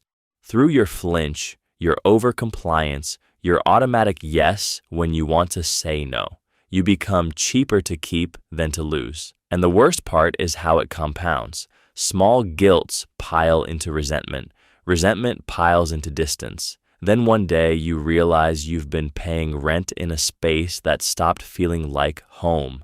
The person with the most social leverage isn't the one demanding payment. It's the one who can make you feel you owe them simply by reminding you they sacrificed. At level 97, you recognize this pattern in yourself, where you've become a tenant in your own life and where you've made others tenants in theirs. Real power at this level is knowing when to forgive the debt outright, in yourself and in others. Not because they deserve it, but because unpaid guilt is the only currency that destroys both the lender and the borrower. The question to sit with is simple. Who owns your yes right now? The kindness that indebts forever. You know, that person who helped you at exactly the right moment, showed up, didn't ask questions, just did it. Years later, you still feel the weight of it. That feeling is not gratitude. That is a debt that never settles. And the person who gave it to you, they know exactly what they did. Someone who truly understands power doesn't give help the way most people do. They don't help because you asked. They help before you know you need it. At the moment when you're most fragile, most uncertain about yourself, then they never mention it again. That silence is the trap, because now you carry it. You owe them something, but they never said what. So instead, you stay alert. You notice when they need something. You move fast. You say yes before thinking. You become useful to them in ways you'd never be to anyone else, because the debt has no expiration date. It compounds. The worst part is you might genuinely love this person. They were kind. So it's not that you resent the obligation, it's that you can't quite see it as obligation at all. It just feels like care, but care that flows only one direction isn't care. It's a collar you put on yourself. Real kindness leaves no debt behind it. It doesn't expect future currency. If you find yourself still thinking about someone's help years later, still adjusting your behavior to make them comfortable, still moving first, that's the moment to name it. Not to punish them, but to take the collar off. Make leaving cost identity. You watch a college friend group splinter the moment someone gets sober, moves away, changes jobs, and notice what happens in the texts after they're gone. Suddenly, they're not the same anymore, or forgot where they came from, or got too good for us. The group doesn't say you left. It rewrites the past to prove you were always different, always the weak link, always destined to go. They're protecting themselves from the thought that leaving might be rational. Here's where it gets sticky. The strongest systems don't just make leaving socially painful, they make it feel like suicide. If your entire identity is fused with a partner, a boss, a belief, a tribe, then walking away isn't a choice anymore. It's dismantling yourself. The person running it knows this. They spent months or years ensuring you couldn't tell where they ended and you began. Not an accident. A cult leader, a narcissistic partner, a company that demands your soul, a movement that promises you belong. They all use the same blueprint. They make staying feel like loyalty to yourself. Leaving would mean admitting you were fooled, that you wasted years, that you weren't special for being chosen. So you rationalize, defend, stay. The system expands because the cost of leaving has shifted from social embarrassment to existential terror. You'd rather suffer inside than face who you'd be on the outside. That's the real danger, not the group itself, but the moment you can no longer imagine a self that exists without it. Name the tactic to break it. There's a reason magicians reveal their tricks at the end of the show. The trick loses all power the moment you see the mechanism. In social dynamics, this is your final move. You've learned 100 tactics that shape how people think about you, trust you, feel obligated to you. The master play is understanding that every single one of these depends on remaining invisible.